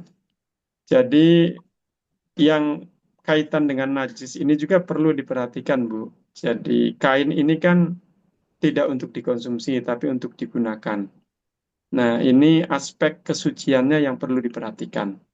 Kalau tadi yang Bu Isma jelaskan, pada prosesnya itu ada gudang, yang di situ gudangnya kadang-kadang ada binatang-binatang yang eh, apa kencing atau melahirkan dan lain sebagainya di situ. Nah, aspek ininya yang perlu diperhatikan, Bu Isma. Selama tidak diketahui secara kasat mata bahwa bahan setengah matang tadi itu terkena kencing, kucing, atau yang lainnya, selama itu tidak kasat mata, tidak tahu, betul kita tahu ya, kita anggapnya itu semua suci. Artinya masih bisa diproses berikutnya untuk dijadikan kain jadi. Tapi kalau misalkan ada yang kasat mata di situ kelihatan ada kotoran kucingnya atau ada najisnya, maka ya harus disucikan terlebih dahulu, artinya minimal dibilas dengan air. Dibilas dengan air, kemudian baru diproses tahap berikutnya. Ini kalau kasat mata, artinya ketahuan itu ada. Tapi kalau hanya sebatas kita melihat keluar masuk kucing dan lain sebagainya, tapi kita tidak melihat air kencingnya atau kucing sedang kencingnya dan lain sebagainya, ya itu kita anggap semuanya suci. Ya. Itu Bu Isma. Ya, gimana Bu Isma? Semoga sudah cukup menjawab ya, biar merata ya Bu Isma. Terima kasih. Baik, Sekarang Bu. Bu, Terima kasih Pak Kiai. Iya, sama-sama sama-sama. Ibu. Silakan Ibu Andini. Eh, halo, Bu Andini masih? Ya, baik, terima kasih Bu Cahaya. Ya. Tadi sudah ada beberapa yang ternyata sudah terjawab. Mm-mm. Oh, baik. Jadi sudah Ibu, apa ada Mm. pertanyaan lain? Sudah nanti Sudah aja ya? mungkin. Mm-mm. Oh, oke, baik. Bu Lisa Mufida, silakan Bu Lisa. Bu Lisa, Bu Lisa Ya, monitor. ya, ya. Ya. Maaf, saya on cam sebentar ya. Oh iya, silakan Bu Lisa. Assalamualaikum, Ustadz. Izin bertanya. Waalaikumsalam warahmatullahi. Silakan Bu. Saya barusan lulus dari Kesmafet. Tanya, Baik. dalam Kesmafet sendiri tuh Thayyib sering kami terjemahkan sebagai aman, sehat, utuh, halal, yaitu asuh kan. Jika secara syariat proses penyembelihan itu sudah sah, namun secara medis, yaitu waktu pengecekan postmortem, ditemukan residu antibiotik yang melebihi ambang batas. Apakah nantinya secara otomatis sertifikasi halalnya itu gugur karena aspek aspek thayyibnya itu tidak terpenuhi. Begitu. Baik. Ini terkait dengan adanya residu antibiotik di atas ambang batas ya, Bu Nisa. Nggih. Ya, jadi begini ya, Bapak Ibu para peserta, tentu untuk mendapatkan sertifikat halal itu kan nanti ketika sudah mendapatkan, ya harus memperhatikan aturan-aturan yang berlaku. Segala sesuatu yang mesti diikuti agar sertifikat halalnya itu ya tetap berlaku. Di antaranya ya bukan hanya dari aspek kesuciannya saja, tapi dari aspek madorotnya, membahayakannya juga harus diperhatikan. Tadi kan dalam menjalankan tugas fungsinya BPJPH kan juga bersinergi dengan Badan Pengawas Obat dan Makanan. Nah, kalau misalkan ada produk makanan yang sudah diberi sertifikat halal, tapi pada proses berikutnya ternyata produknya itu mengandung satu bahan yang membahayakan jika dikonsumsi oleh manusia. Nah, ini tentu nanti akan dikaji ulang. Artinya akan sertifikat halalnya juga akan berpengaruh di situ. eh, Keberlayakan sertifikat halalnya. Karena ada temuan misalkan eh, residu antibiotik yang di atas ambang batas dan itu dianggap membahayakan jika dikonsumsi oleh manusia. Jadi intinya ya segala hal yang terkait dengan sertifikat halal itu harus terus diperhatikan agar sertifikat halalnya ya tetap berlaku. Ya, itu Bu Lisa Mufidah.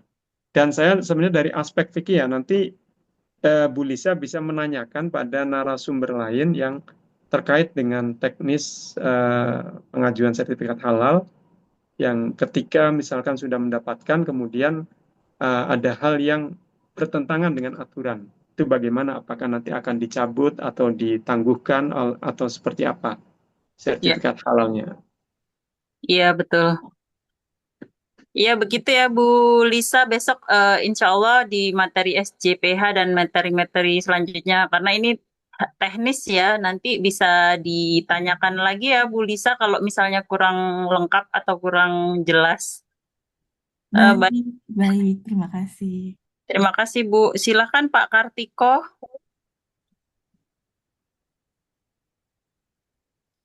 Pak Kartiko, silakan.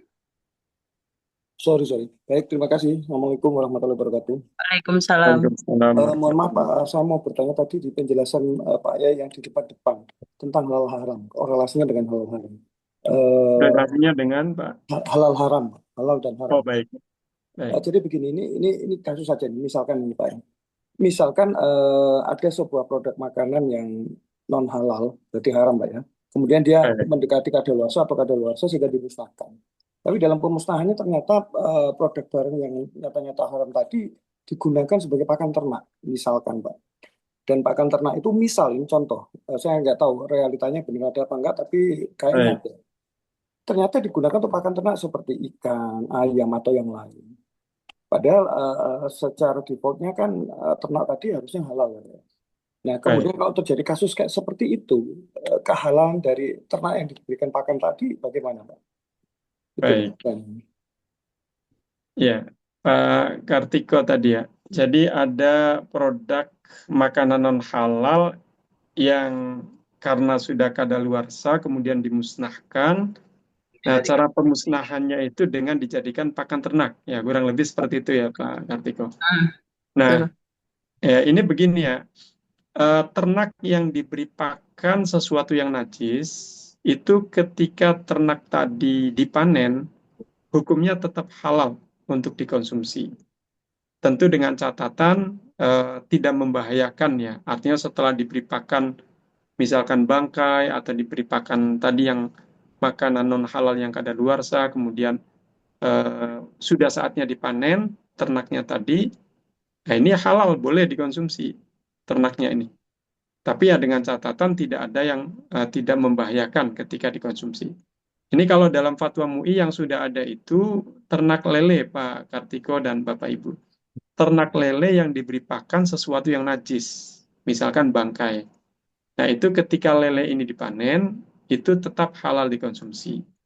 Hanya ada rekomendasi ketika dipanen, lele ini dinetralisir terlebih dahulu, ditaruh di air yang jernih beberapa saat, kemudian baru di proses berikutnya untuk dimasak atau dijadikan bahan makanan. Ya, itu jawabannya Pak Kartiko. Baik, Iya, terima kasih, Pak. Ya, sama-sama sama-sama. Pak. Silakan Bu Isma Amelia. Saya Bu sudah, Is- Bu, tadi, Bu. Oh, sudah ya. Oh, maaf, lupa. Iya. Bu Sriwijayani. Silakan Bu Sriwijayani. Baik, Bu. Terima kasih. Ya. Assalamualaikum, Pak Kiai. Waalaikumsalam. Mohon maaf mau menanyakan ini terkait dengan Silakan. proses pakri. Itu kan biasanya kemarin ada pengalaman pakai kuas yang ternyata bulu BB gitu ya, Pak.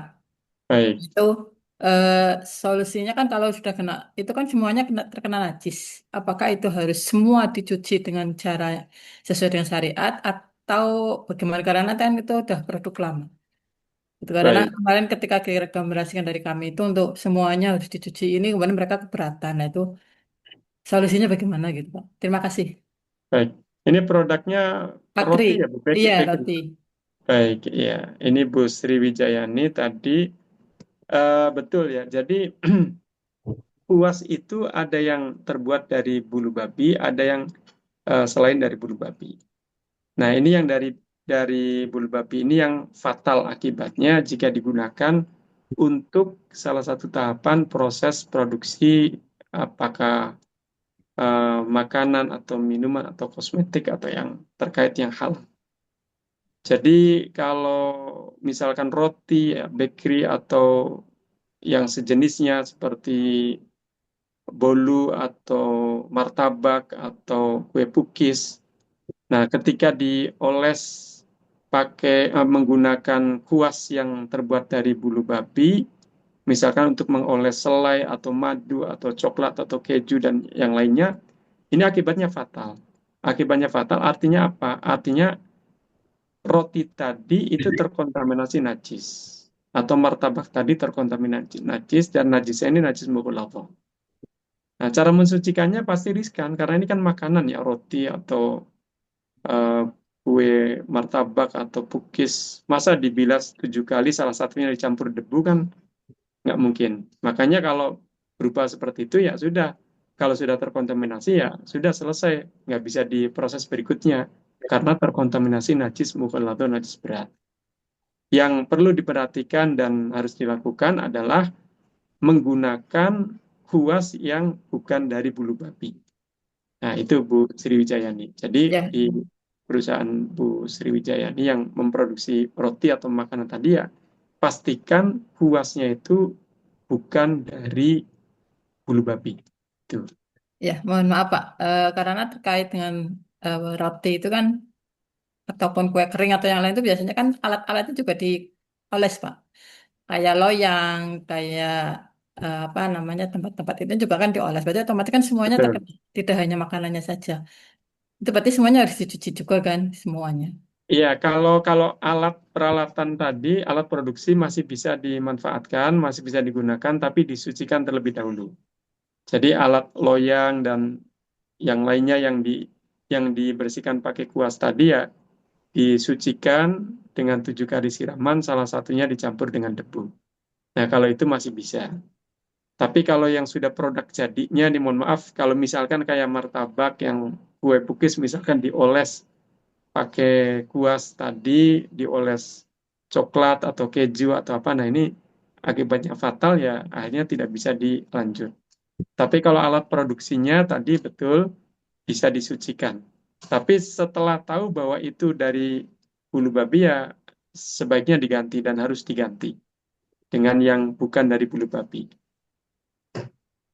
Iya, Ya, baik, baik Bu Wijayanti, ini juga besok mungkin bisa ditanyakan lagi. Nanti ada itu mungkin produk yang dalam tanda petik gagal halal itu bisa dijual di eh, apa kafe yang tidak mempersyaratkan eh, produk halal juga bisa. Nanti besok ada Ibu di materi-materi teknis mungkin bisa ditanyakan untuk lebih jelasnya ya Ibu. Ya baik Bu. Baik, terima kasih Ibu. Pak Haikal Nur, silakan Pak Haikal. Iya Bu, punten udah kejawab tadi sama yang Oh, pertanyaan Bu Isma. oh oke, baik. Pak Riki Setia Budi, silakan Pak Riki. Assalamualaikum, Pak Kiai. Waalaikumsalam warahmatullahi wabarakatuh. Silakan. Maaf lagi batuk. Tadi sebetulnya pertanyaan saya pertama Pak yang Pak Kiai tadi jawab masalah pabrik tekstil. Pabrik saya memang pabrik tekstil Pak Kiai. Baik, Jadi yang menanyakan itu malah orang asing Pak Kiai tadi. Jadi dia habis makan babi gimana? Sedangkan sudah makan biasa pasti cuci tangan pakai sabun dan sebagainya. Sedangkan kan menurut aturan kita kan harus tadi Oh, kali. iya, iya. Ini siapa tahu ada fatwa atau cara baru lah, misalnya pakai, ya susah juga sih memang standar kita memang harus diwajibkan 7 kali cuci itu, pakai Betul. menjelaskannya ini dengan di skala produksi mungkin ya sedikit bukan bilang merepotkan, kalau namanya wajib ya wajib sebetulnya, tapi mungkin ada cara lain. Iya, jadi kalau unsur anjing dan babi yang istilah najisnya itu mukhalladun najis berat, memang harus 7 kali siraman, Pak Riki Setiabudi dan Bapak Ibu para peserta. 7 kali siraman itu salah satunya dicampur debu. Kalau ada selain debu, bisa ada semacam sabun yang mungkin kualitasnya seperti debu, ya artinya bisa kasatnya seperti itu, ya bisa oleh para ulama bisa dianggap. Artinya 7 kali siraman itu harus, dan nanti salah satunya dicampur dengan debu atau sesuatu yang seperti debu. Nah, itu boleh. Ya, Ya. kira-kira begitu. Karena Iya, kalau memang kalau najis harus seperti itu, Pak Riki. Artinya kalau konsekuensinya kalau dia terkena najis babi, ya secara fikih seperti itu. Nanti tinggal disiapkan saja di satu tempat untuk misalkan pensucian dari najis berat, gitu kan bisa.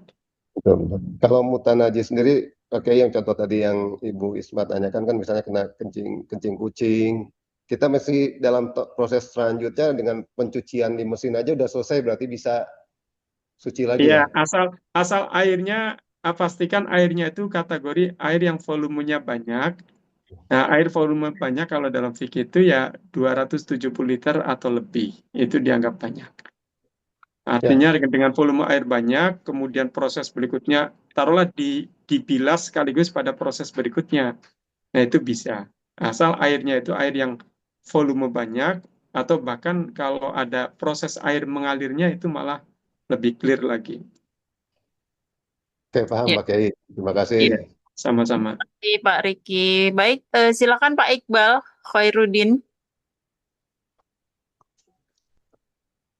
Assalamualaikum Pak Kiai. Waalaikumsalam warahmatullahi wabarakatuh. Sebelumnya saya ada beberapa pertanyaan, Pak. Silakan. Kami dari perusahaan unit usaha yang bergerak di jasa pemotongan unggas, Pak. Baik. Mungkin pertanyaannya masih ada sangkutannya dengan pemotongan. Ini Baik. yang sudah pernah dialami di kami ada perusahaan yang maklon di sini. Oh ya, ini kebetulan kami posisinya di Jawa Tengah, Pak, di Banyumas, Jawa Tengah. Sebelumnya ada perusahaan yang maklon di sini, mereka ikut jasa potong ayam di sini, Pak. Baik. Dari Jawa Timur, mereka mengharuskan untuk juru sembelih halal dan posisi ayam itu menghadap kiblat. Sedangkan terakhir pada saat adanya sertifikasi halal, pada saat audit, LPPOM MUI dari Jawa Tengah itu tidak mengharuskan juru sembelih juga menghadap kiblat, Pak. Itu mungkin ketentuan yang perlu kami pegang itu yang mana, Pak? Itu pertanyaan pertama. Kemudian yang kedua, Pak. Yang kedua itu ada beberapa hasil produksi kami yang dalam daging itu masih ada blood spot atau darah-darah yang tidak keluar sempurna itu, Pak. Apakah ada standar waktu minimal untuk proses penerisan darah setelah penyembelihan, atau memang itu sudah menjadi hal yang wajar sehingga kita perlu ada treatment tambahan setelah itu, atau bagaimana, Pak? Baik. Yang ketiga, untuk standar gagal potong, Pak. Beberapa kali kita itu, ya sama saya membandingkan dengan perusahaan yang maklon di sini, mereka ada yang minta harus terputus 3 saluran secara sempurna. Artinya tidak hanya sekedar sobek saja, Pak. Tapi pada saat terakhir kita ada audit dari LPPOM MUI itu datang, itu tidak harus terpotong 3 saluran itu, Pak. Yang penting tidak harus terpotong sempurna gitu lah, Pak. Baik. Apakah itu barangkali itu informasi yang saya salah tangkap atau memang seperti apa, Pak? Itu mohon maaf itu sebelumnya. Baik, Terus cukup ya Pak Iqbal.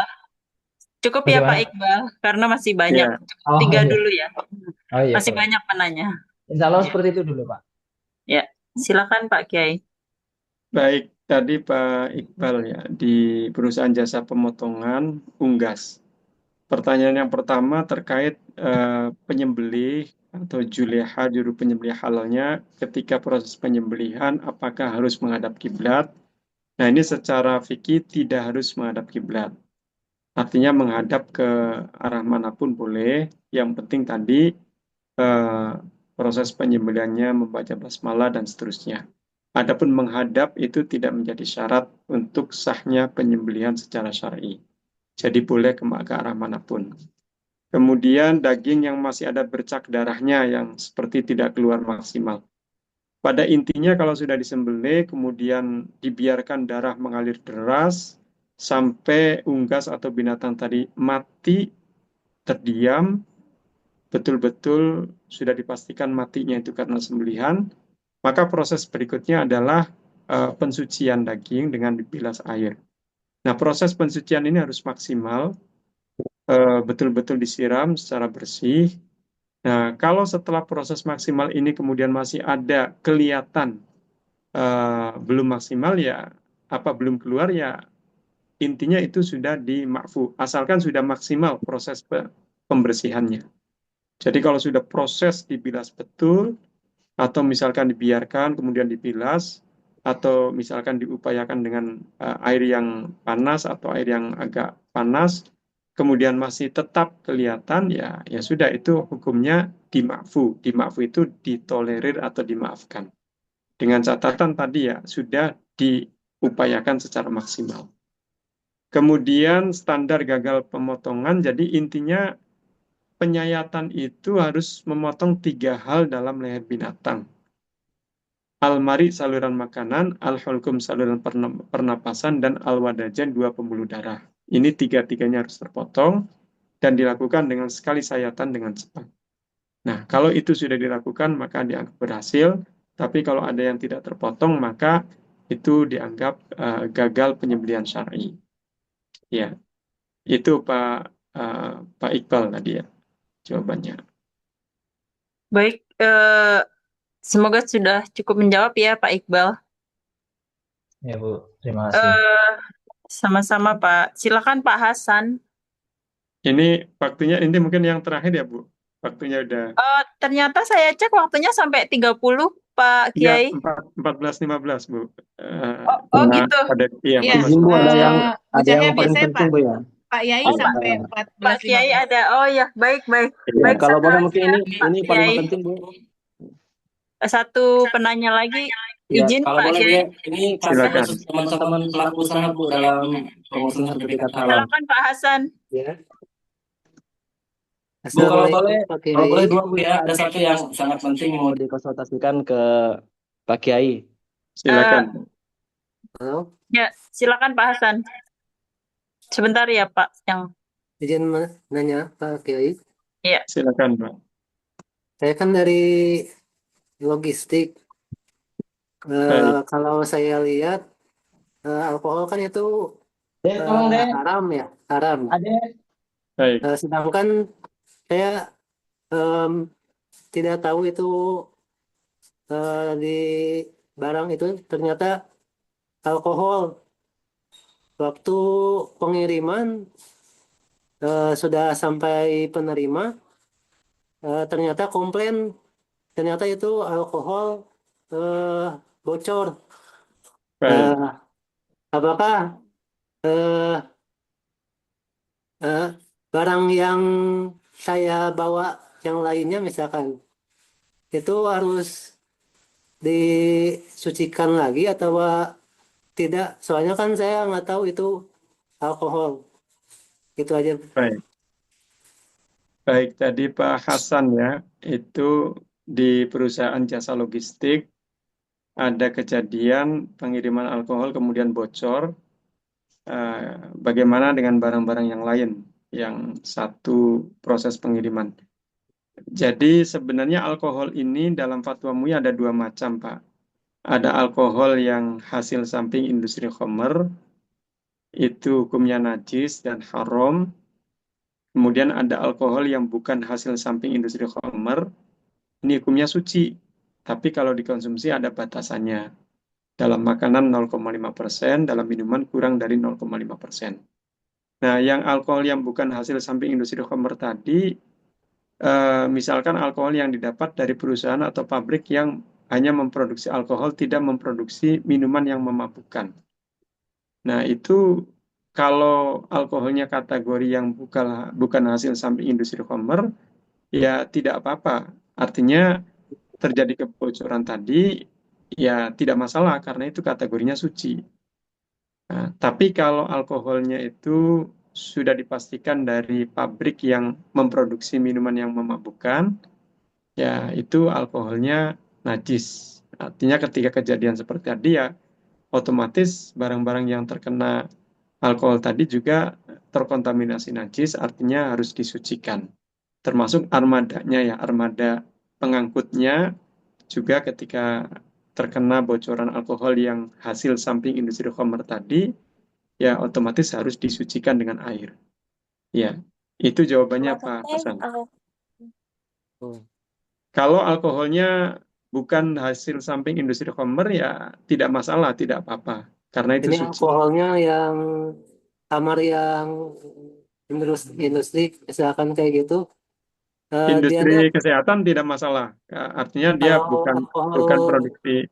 buat minuman kayak gitu, Iya, itu yang kategori najis, yang dari perusahaan yang memproduksi minuman yang memabukkan. tapi kan kita nggak tahu itu alkohol.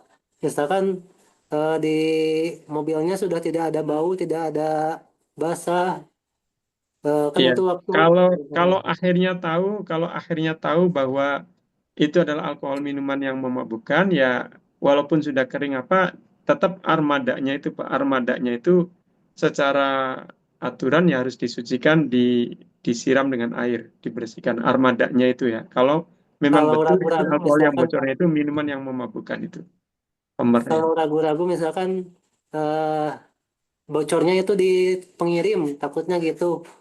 Itu Iya. gimana? Bisa dikatakan ma'fu anhu bukan? Yang jelas ada kepastian saja, kepastian bahwa armadanya ini terkena bocoran alkohol yang khamr tadi atau tidak. Kalau pasti, oh ini pasti tadi ada kena bocoran, maka ya harus disucikan, istilahnya dibersihkan dengan air. Gitu. Ya Tapi kalau kalau tidak pasti, ini bocornya ketika di rumah sudah nyampe penerimanya atau ya. di mana, ya itu sudah dianggap tidak terkena najis. Baik, Bagaimana semoga standar sudah. pencegahannya, Bu? Nanti Pencegahan itu kalau preventif. standar pencegahan ada di materi teknis ya Pak Hasan, Oh bisa ya. ditanyakan lagi. Ya, Ya, ya. Pak Kiai, mohon maaf izin ini tadi ada satu peserta katanya sangat penting Ya, sekali pertanyaannya. lagi ya. Boleh Ya, satu lagi ya, Bu. satu lagi ya Bapak Ibu. Iya, Mohon satu maaf. terakhir ya. Karena ini sebenarnya waktunya sudah lebih. Mohon maaf ya Pak Kiai. Silakan Pak Silakan. Muhammad Nahrawi. Baik, terima kasih Pak Kiai, Mbak. Mohon izin saya pakai dua device karena ternyata di laptop nggak bisa masuk suaranya. Ya. Mungkin ini Baik. penting Pak Kiai, pertama karena problem kami dengan teman-teman pelaku usaha kecil gitu ya. Khususnya kami yang kemudian juga beberapa usaha bersama teman-teman punya rumah potong unggas yang kecil-kecil. Ada satu problem yang kami alami saat pengajuan Baik. sertifikat halal gitu. Di sisi apa? Di sisi ternyata kami tidak bisa naik pengajuan sertifikat halal dengan sertifikat Juleha yang sebenarnya secara keilmuan dan secara pelatihan itu sudah sangat standar. Jadi kami pernah Baik. mengikuti pelatihan yang digelar oleh MUI Riau, kemudian dapat sertifikatnya langsung ditandatangani oleh Dewan Fatwa Ustadz Mustafa Umar dan juga ketua MUI-nya. Ternyata pas pengajuan sertifikat halal itu tidak diakui. Katanya Baik. harus standar SKKNI. Sedangkan untuk mengikuti SKKNI sangat mahal ternyata, bertambah biayanya. Itu pertama Pak Kiai. Ya, termasuk juga teman-teman yang bergerak di usaha rumah potong ini, khususnya di daerah-daerah terpencil gitu ya. Kami ada juga beberapa tempat tuh Pak Kiai dengan teman-teman buka SPG nih sekarang. Ada di Baik. satu pulau tuh kami tak bisa mengajukan sertifikat halal. Kenapa? Karena kami mengambil ayamnya dari rumah ke rumah gitu. Kami Baik. mensejahterakan bagi-bagi rezeki, rumah-rumah potong dari rumah satu kami gilirkan. Ternyata itu jadi problem saat kami pengajuan sertifikat halal, katanya tak boleh. Baik. Padahal kalau kami pindah ke RPU yang sudah sertifikat halal, yang selama ini kami ngambil dari rumah-rumah kan kasihan mereka rezekinya tak dapat melalui wasilah adanya Baik. SMPG yang kami bangun. Terus yang kedua mungkin Pak Kiai juga terkait air. Ternyata air pun dipersoalkan pas pengajuan, katanya harus ada uji lab, sedangkan untuk uji lab berbayar lagi gitu ya. Artinya seperti Baik. apa sih regulasi yang ada? Ternyata untuk pengajuan sertifikat hal ini ya ndak murah ternyata. Padahal sisi fatwa MUI segala macam aslinya sudah sangat mudah, sangat sesuai dengan syariat. Tapi kok realitasnya dalam perjalanan kami mendapatkan standar tersebut butuh pembiayaan yang tidak sedikit gitu. Ya, Terima kasih Pak baik. Kiai. Terima kasih Pak Muhammad. Pak Kiai, izin mungkin yang pertanyaan kedua itu pertanyaan teknis, nggak apa-apa Pak Kiai dijawab yang menyangkut tadi Juleha itu aja Pak Kiai. Nanti yang pertanyaan teknisnya di itu di Ya, materi jadi yang teknis. sebenarnya ini nanti pertanyaan bisa ditanyakan pada sesi yang terkait teknis ya, Pak Nahrawi. Ya, Saya hanya betul. sekilas karena saya kan dari aspek fikihnya ya. Jadi sekilas saja untuk tadi yang sertifikat Juleha kemudian tidak bisa secara otomatis untuk sertifikat halal RPH. Ini sebenarnya sih teknis Pak Nahrawi ya. Nanti seperti apa aturannya ada narasumber yang terkait Pak Nahrawi. Aturan untuk mendapatkan sertifikat halal untuk RPH. Apakah bisa dari awalnya dari sertifikat Juleha atau seperti apa? Kalau saya lebih kepada aspek fikihnya, yang penting Juleha ini adalah orang yang memahami cara pemotongan hewan, kemudian dia mendapatkan sertifikat Juleha dari lembaga yang tadi terstandar tadi, Pak. Betul, karena itu yang standar ini yang regulasi, saya kira aturan regulasi. Jadi tidak, mohon maaf, tidak asal mendapatkan sertifikat Juleha, tapi dari lembaga apa dia mendapatkannya. Ini juga perlu diperhatikan.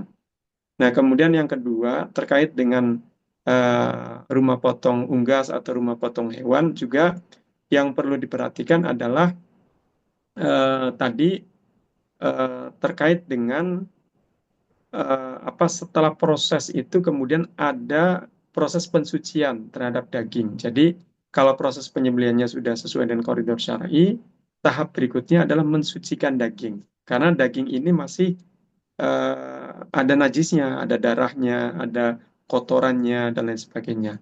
Nah, ini juga harus proses pensucian itu harus maksimal, harus betul-betul disucikan dengan dibilas dengan air yang mengalir, dan seterusnya. Nah, kalau ini sudah dilakukan, maka secara fikih sudah bagus, artinya sudah sesuai koridor syar'i. Tapi lagi-lagi ada aturan Pak, ada regulasi yang terkait sertifikat tadi. Nah, ini juga harus diperhatikan dan harus dipenuhi. Nah, adapun aturan yang secara teknis apa, nanti bisa Pak Nahrawi tanyakan pada narasumber yang nanti akan menyampaikan tentang regulasi dan teknis untuk mendapatkan sertifikat halal, termasuk juga untuk RPH atau Juleha. Ya, itu jawabannya Pak Nahrawi. Iya, mohon maaf ya Pak Nahrawi, nanti itu akan lebih tepat di materi-materi teknis Mbak Nahrawi. Nanti bisa ditanyakan ulang ya Pak, karena Baik, Mbak. karena ada syarat administratif dan syarat dari sisi syar'inya ya Pak Kiai. Pak Kiai membahas dari sisi syar'inya, nanti syarat administratifnya sesuai standar BPJPH akan dibahas di materi-materi teknis ya. Baik, mohon maaf sekali Pak Kiai, waktunya melebihi Baik. ini. Mungkin bisa ditutup dengan closing statement Pak Kiai sebelum kita akhiri. Baik, Alhamdulillah Bapak Ibu para peserta, kita sudah menyelesaikan presentasi dan diskusi tentang konsep halal haram dan fatwa Majelis Ulama Indonesia. Mudah-mudahan apa yang kita presentasikan dan diskusikan bermanfaat, dan Ibu Bapak para peserta akan menjadi penyelia dan bertugas sebagai penyelia halal di tempat perusahaan masing-masing. Tentu ini menjadi bagian penting dalam proses sertifikasi halal. Itu saja yang perlu saya sampaikan sebagai closing statement. Saya mohon maaf jika ada kekurangan dan kekhilafan. Akhirul kalam, wassalamualaikum warahmatullahi wabarakatuh. Waalaikumsalam warahmatullahi